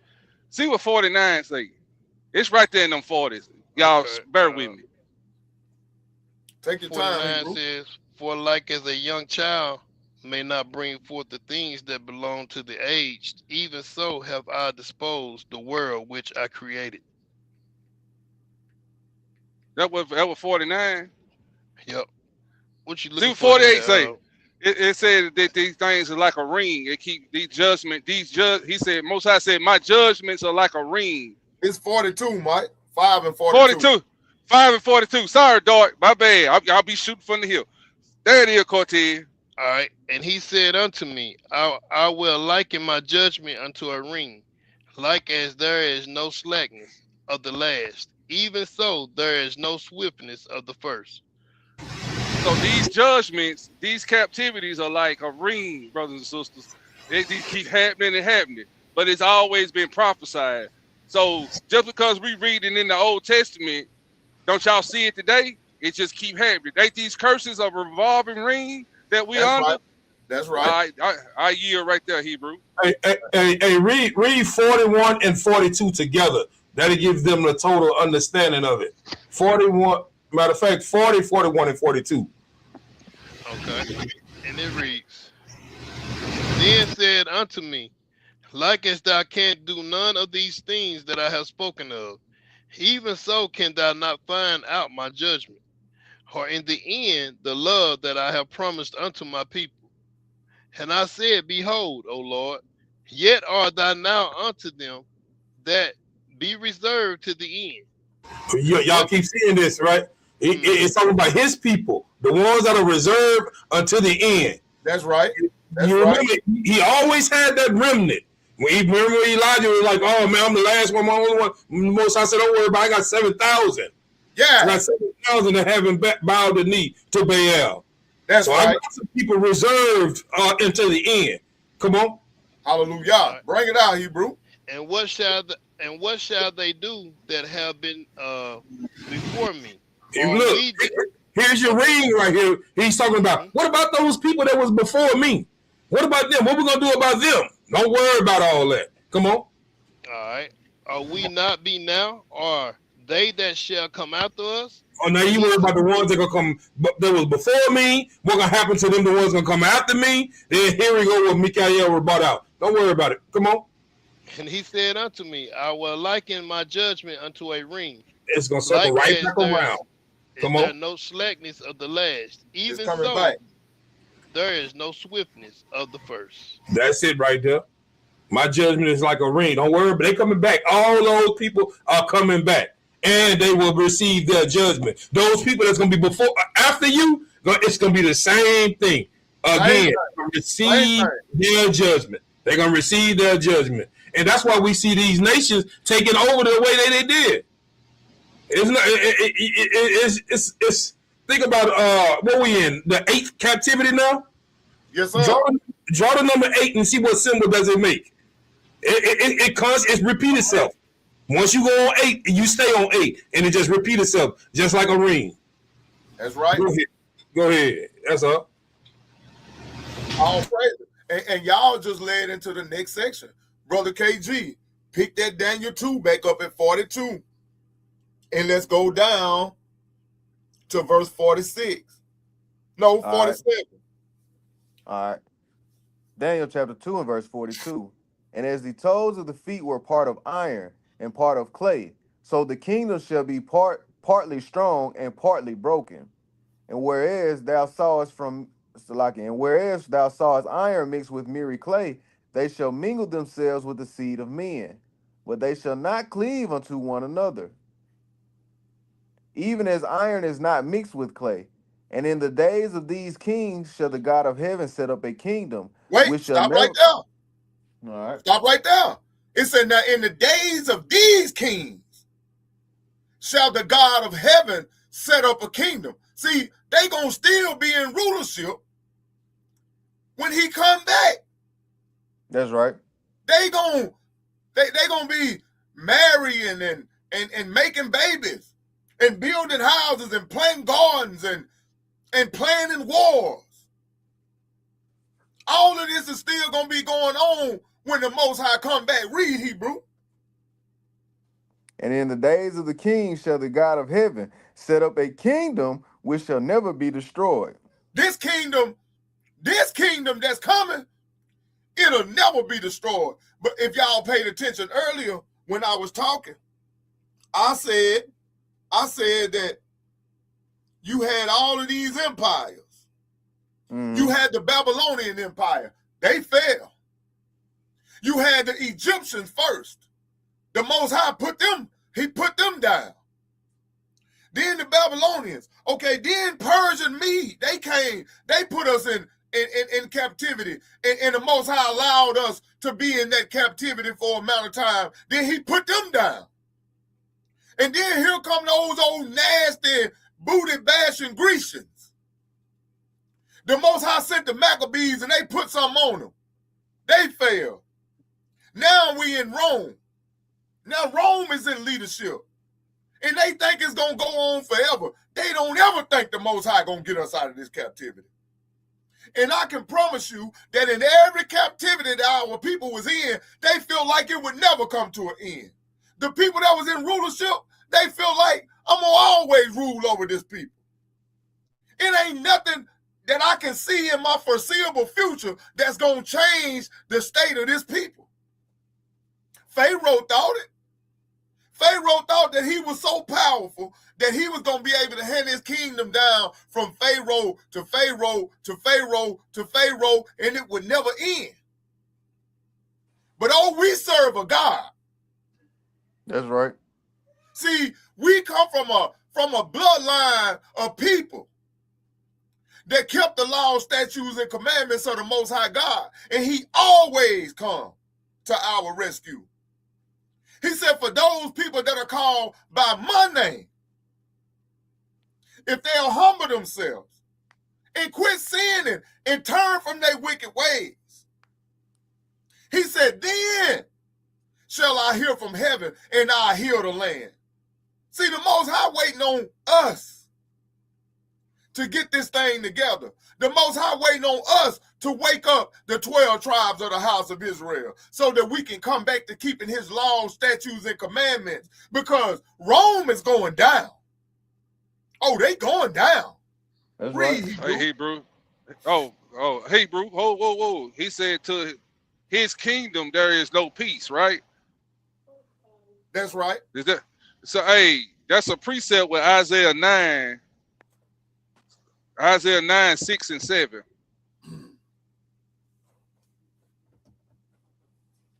If somebody can just bring that out for me. Isaiah 9, 6 and 7. I got you.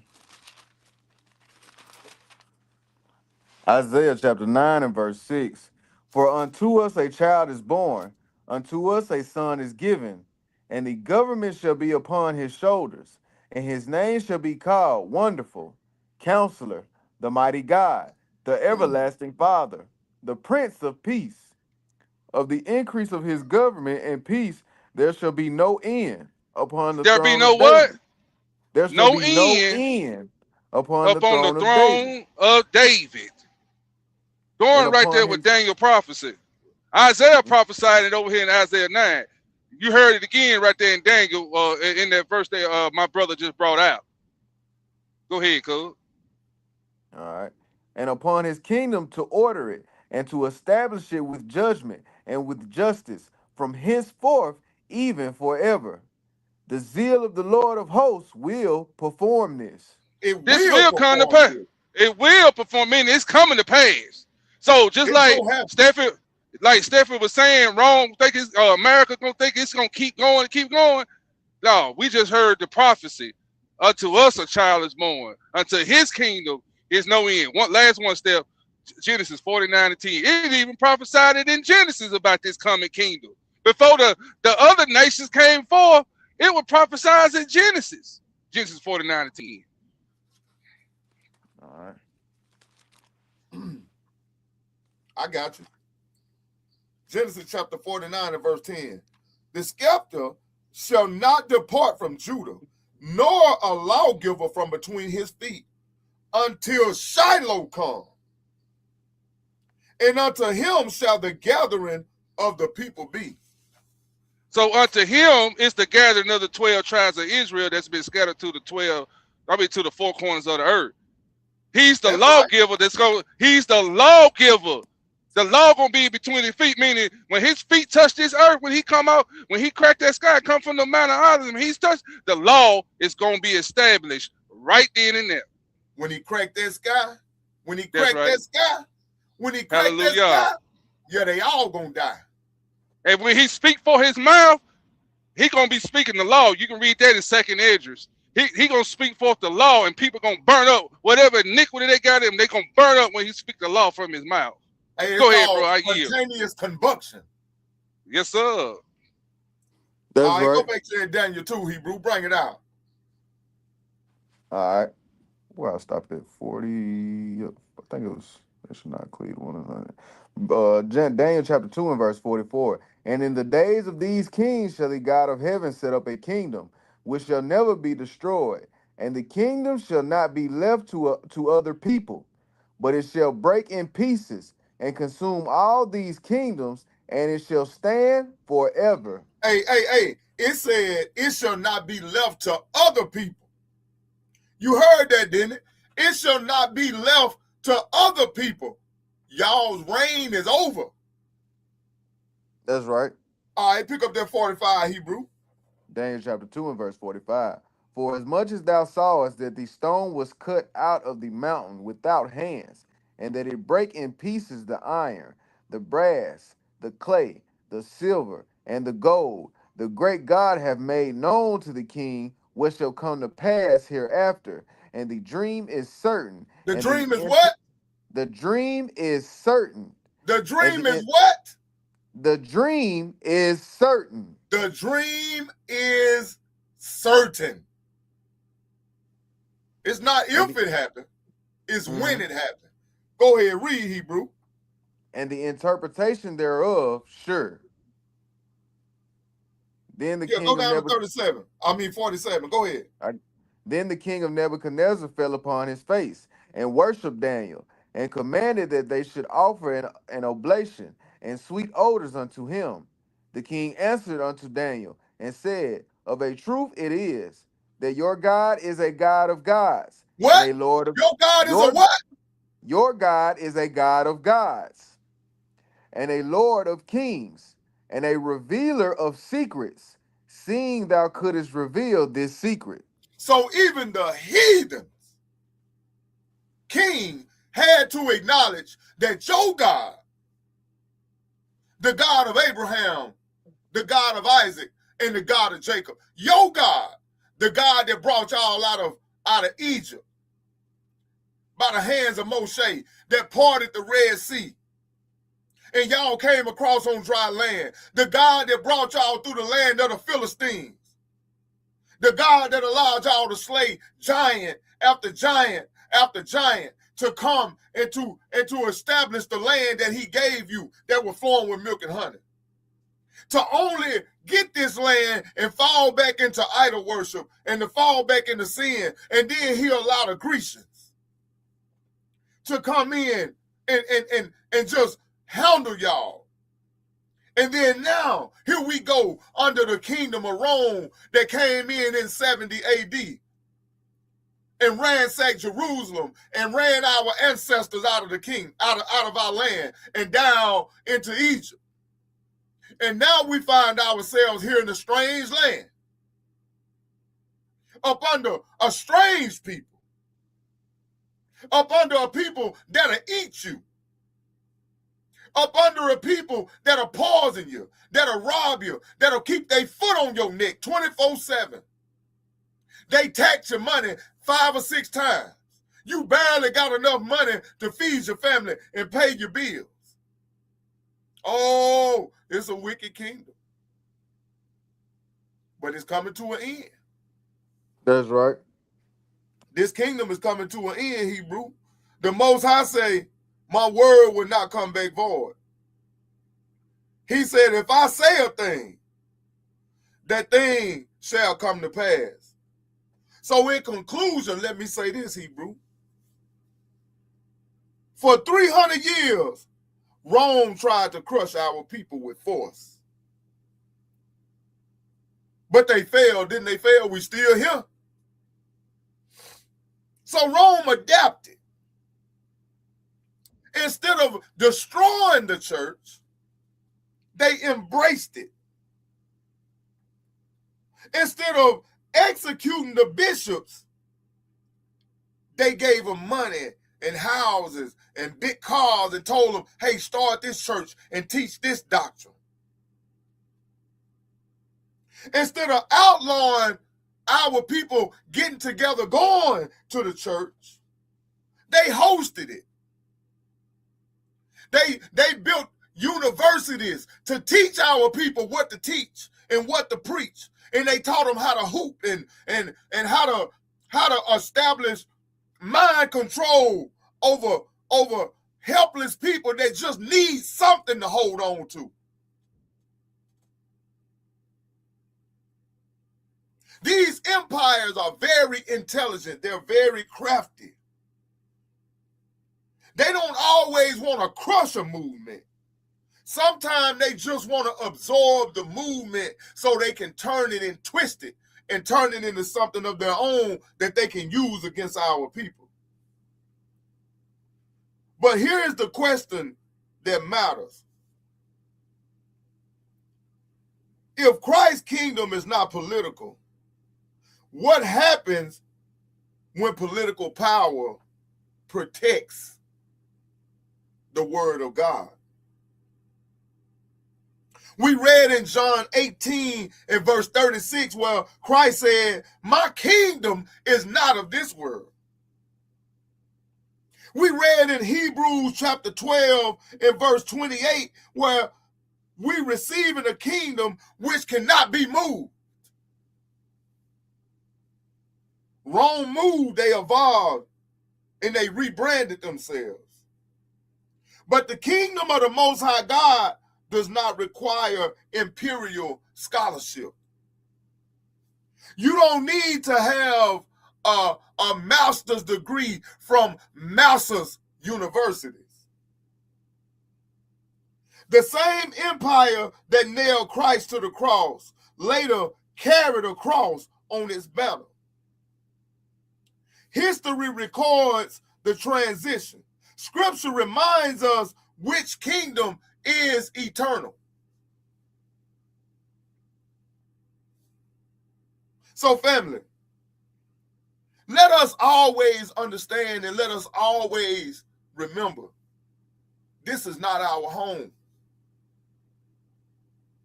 We got a home that's coming, and it's an eternal home, and it's peace. It's a peace of mind, and our God will rule over this kingdom, and we will reign in the kingdom of the Most High God. That's right. And we will crush the Iron Kingdom. And that's all that I have. That's my lesson for tonight. All praises to the Most High God. I pray that the Most High was glorified.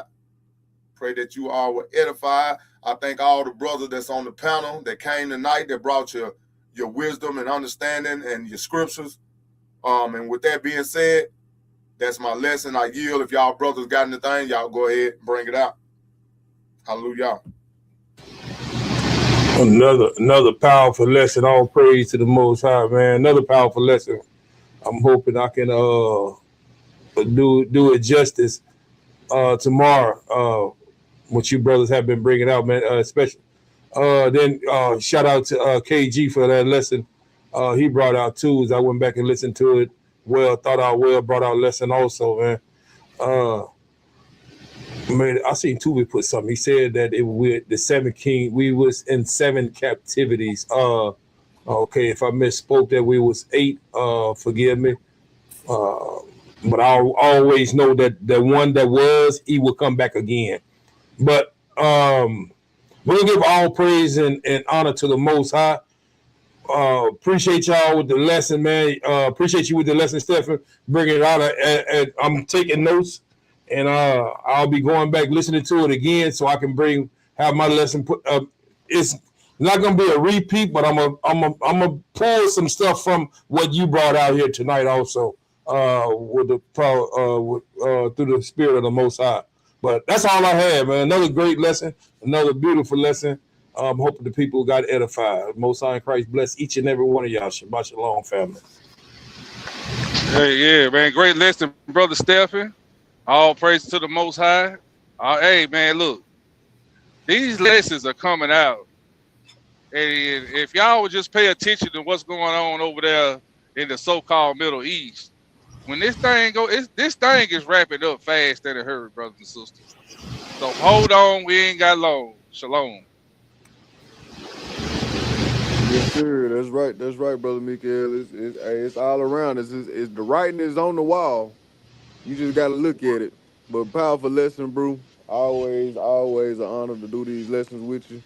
I hope everybody was edified. And once again, I recommend that if you missed any of these lessons, go back at least 2 weeks and try and watch them. Because when Eliyahu bring out his lesson tomorrow, it's going to basically sum up everything that we have been talking about for the past 2 weeks. But I'm just, it's a blessing to man to work together and bring out the Most High's truth and do the things in which He wants us to do. Each one wanting to put their hand to the plow and make a difference, man. It's a blessing. So, all praises to Brother Steph for this lesson. All praises to the Most High for giving you that knowledge to bring it out to the people. All praises Say, to the Most High. Go ahead. oh, my Cortez. bad. Go ahead. No, go ahead, brother. Go ahead. Hey, all praises to the Most High, man. Thank y'all once again for allowing us to be on this panel. It is an honor and a privilege to be able, like the brother said, to bring out this truth, and it's having this kind of in syncness is a rare occasion, but it's a beautiful thing, especially when we live in different cities. But all praise to the Most High for bringing out this lesson, another powerful lesson. I was trying to hurry up and get to my studio so I can warm up the organ for you, Stephen, because you were about to go in. But now I'm just joking. But I just wanted you to, man, stay encouraged, man. Keep bringing out these lessons, man. We're making a difference. I pray. All praises, all praises. All right. All praise to the Most High. I just want to say, man, another outstanding lesson in the books. I thank you, brothers, for being diligent and being obedient and allowing the Most High to move in y'all life, putting these lessons together. Salute to you, Brother KG, for an outstanding lesson that you did on Tuesday night. I missed the Hebrew, but I did rewatch it. Outstanding. And like I said, it's just a blessing, man, to be amongst the team, to be amongst like-minded men that are striving and trying to keep these laws, statutes, and commandments, and trying to get into the kingdom, man. And just keep one another in prayer. And like Mikael said, my favorite word, hold on, for we ain't got long, because in the end we win. And I'm looking forward to hearing the Unc lesson in the morning. So with that being said, I bid y'all Shabbat Shalom. Any announcement? Any announcements? Eliyahu. First Shabbat will be next week. We will be having class in person. Yes, sir. Yes, sir. Unless anything changes, Brother Mikael will be leading this class. For those who want to come on down. No. You would be leading the class. I can't lead it that week. Steph, okay. I might have heard him wrong. I told him that we wasn't sure yet. Oh. Okay. I didn't know if you were gonna be able to make it in. I wanted to leave it open for you, Hebrew, if you was able to make it in. Yeah, I don't know yet. It's too early.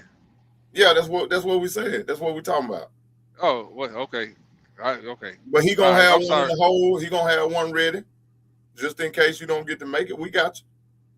Yes, sir. Either way, we gonna be gathering together, and we'll have there will be food, will be drinks. That's right. Sister Bashan is gonna put it down. Yes, sir. Sister Bashan gonna have those meatballs jumping. Cortez, And you ain't taking them all home either. That's Hey, right. Cortez, you I'm welcome taking- to them, Cortez. Take them all home. Take them all home, Cortez. Hey, I'm Okay. not even responding. I'm not even responding. Oh, praise. Other But than that, yeah, just to add on to what Brother KG saying, for anybody that's in our area that is able to make it, the class will start at 11 o'clock. It'll be in Baldwin, Mississippi. Matter of fact, I will have the address to post if Uncle Eliyahu don't mind me posting it on his lesson in the morning. Yeah, man. Look, no, I don't mind at all. Okay. Throw it up there. Anytime. Okay. We'll post that address for anybody that want to write it down, that want to come and fellowship with us. Like we said, we will have food. We're gonna eat after class. We're gonna fellowship for a while. We're gonna break the bread of life. Then we're gonna eat something. We're gonna have a good time in the Lord, man. that's right. And I think that's all we have as far as that. If anything else is pressing, y'all brothers, bring it out. What we got coming up? Purim coming up here in another couple of days, I believe. Somewhere around the second and the third, or the third and the fourth. I got to get my dates. Calendar on, if somebody can post it on the screen. Y'all have a calendar? Yeah. here you We go. got No, that calendar ain't no good. You got to get it updated. Okay. Oh, yeah. Okay. Yeah, we do. Oh yeah, 2025. Yeah. Mhm. Okay. Yeah, get an updated one. See if we can get. Think you better get an updated one, Mikael, and put on the screen tomorrow. Yeah. Well, I don't know about tomorrow. I got to get in touch with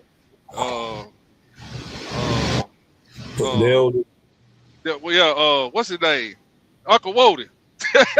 Woody Abnon. Let's see if he got one. Okay. I'm sure he do. Yeah, we'll have one. We'll hit him up.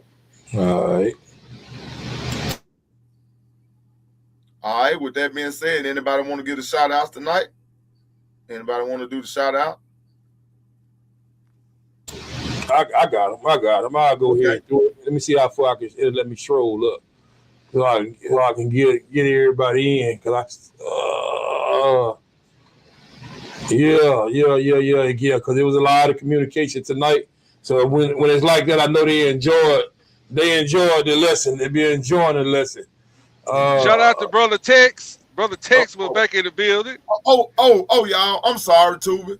Tubi had posted that he wanted somebody to do a lesson on the eagle in 2nd Ezra chapter 10 through 12. Okay. The eagle? Okay. Tubi said he got a calendar. Yeah, Tubi, we need it.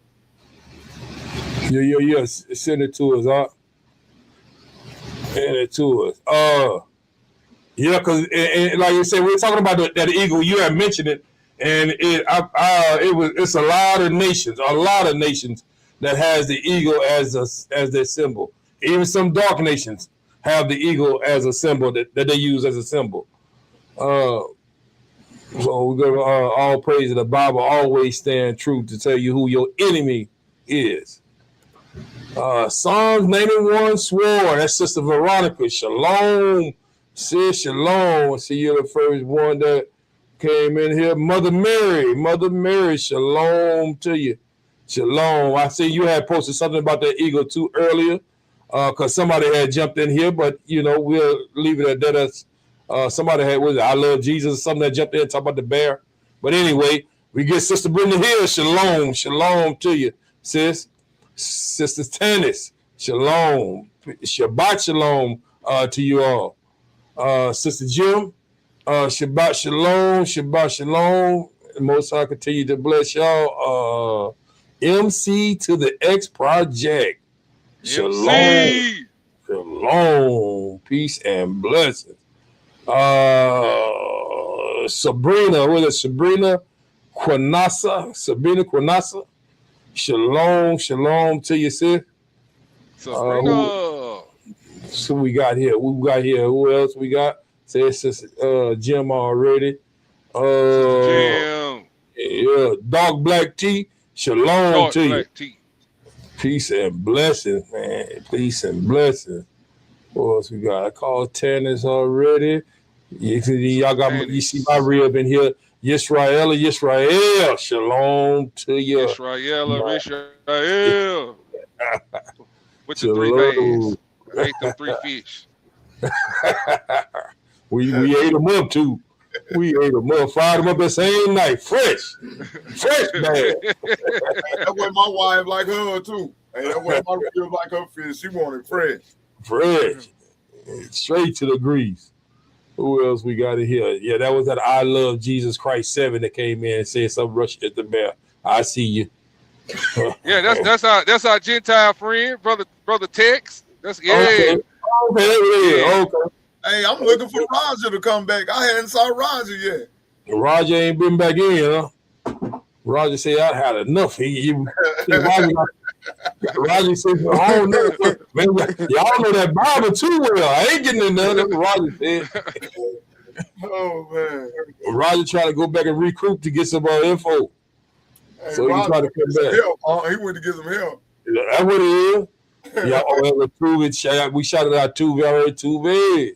Hey, when Roger come back, Roger gonna be cocked and loaded, boy, when he come back. He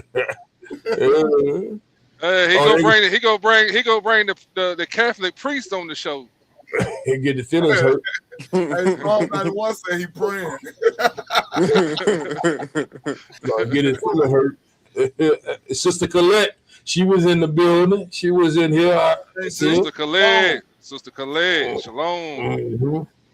I think that's all I saw. That's all I see. I'm going through all the way down. That's it. I'm all the way back down to the end. What's the God say? Roger praying. Julian Warren, he was in here. I know he was watching. Brad Warren. Okay. Brother Willie Gardner. Shout out to y'all. I know y'all were watching. Before we leave, y'all, I wanted to do this since we were talking about it. That says American Samoa flag. There go an eagle.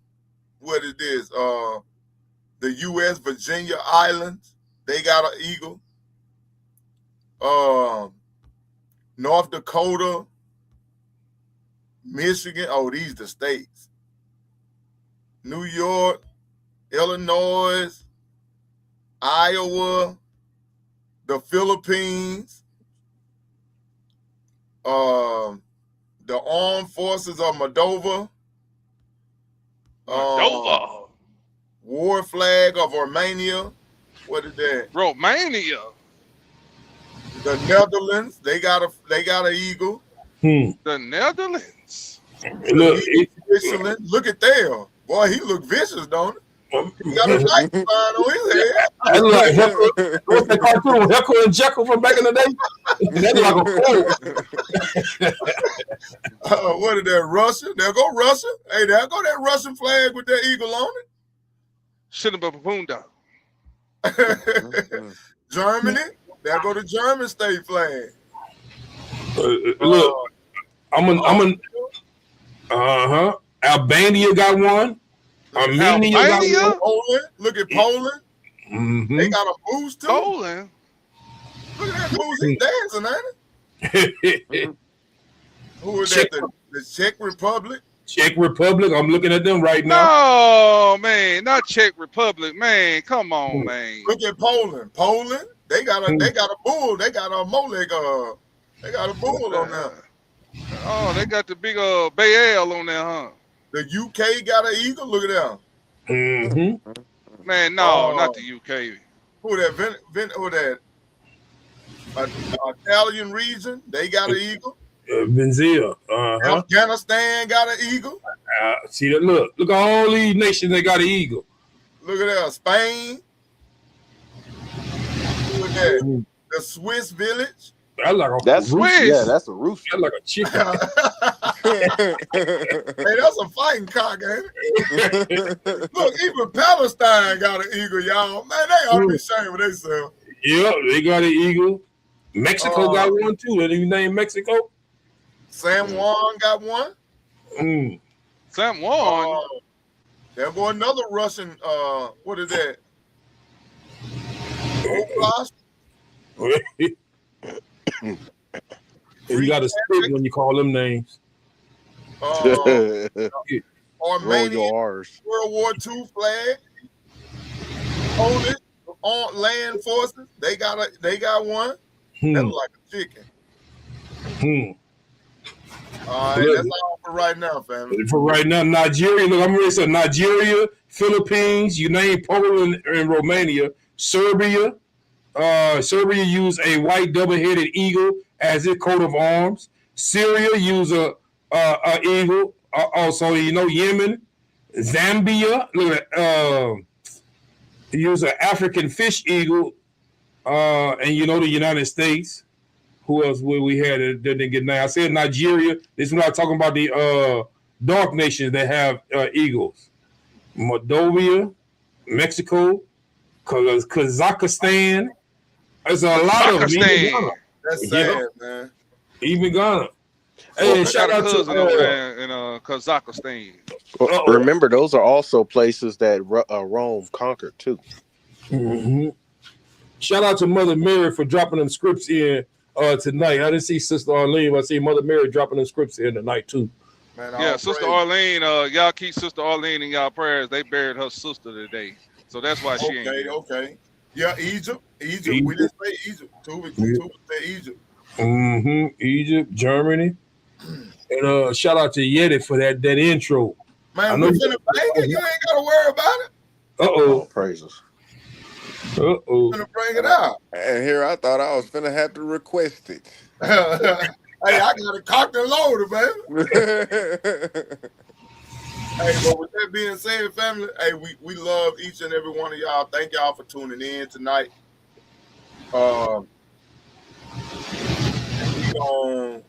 We gonna take it out of here like this right here. Shalom. Hey. This how they on these. This is sound. Get your weight up. Get your weight up. Friday can't hit him. But they walk to it like a boss. Keys on his mind. Victor in the still. Wait up. Yeah. Get your weight up. Gotcha. Put your weight on it Friday. Cross on his back, but he ain't back down. Put your weight on it Friday. Crown of thorns, but they still wear the crown. Marking of a cavalry. Mind of a king. Hands already red. Death thought he won, but it ain't quite. He came for the keys on a Friday night. Get your weight up. Dirty south wind blowing through Jerusalem. Bramwell in his walk. Ain't no fear consuming him. Thelma talking loud, but the lamb ain't listening. Already saw the end. Resurrection, visioning. Carrying wood like it's light wood. Every stripe on his back. Made tonight, but he ain't full. I ain't breaking. Every step was a kingdom earthquake. They thought the nails of silence and thought Bray would define, but he's stepping like a general. Already out designed him. Not a Christ spoken, tunnel vision, never hopeless. He ain't dying for attention. He collecting what was stolen. They don't see the bigger picture. They don't know what's at stake. Friday looking like the feast, but Sunday finish shade. Put your weight on it Friday. Cross on his back, but he ain't back down.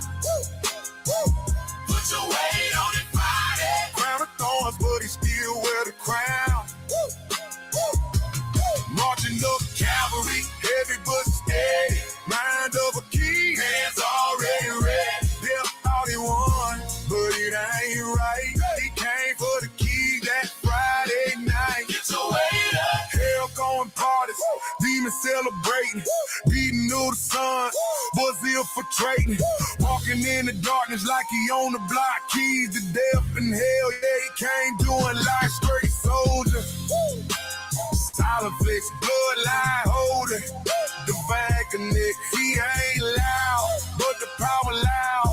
Whole earth shook when he bowed. Tone sealed up, stone rolled tight, but the line was resting for a fight. 3 days beat, then the ground cranked. Power stepped out, kingdom intact. Now the keys hanging on him weight line. Victory stamped in the time ride. If you riding with that high side, you better level up your grind. Wait up, wait up, wait up. He came for the keys, keys, keys. They thought it was over, but it was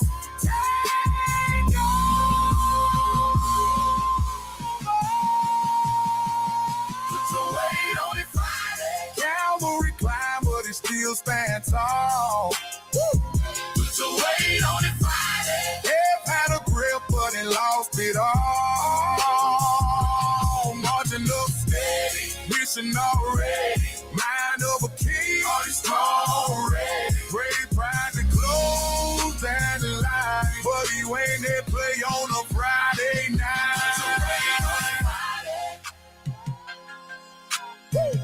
Put your weight on it, Friday. Put your weight on it.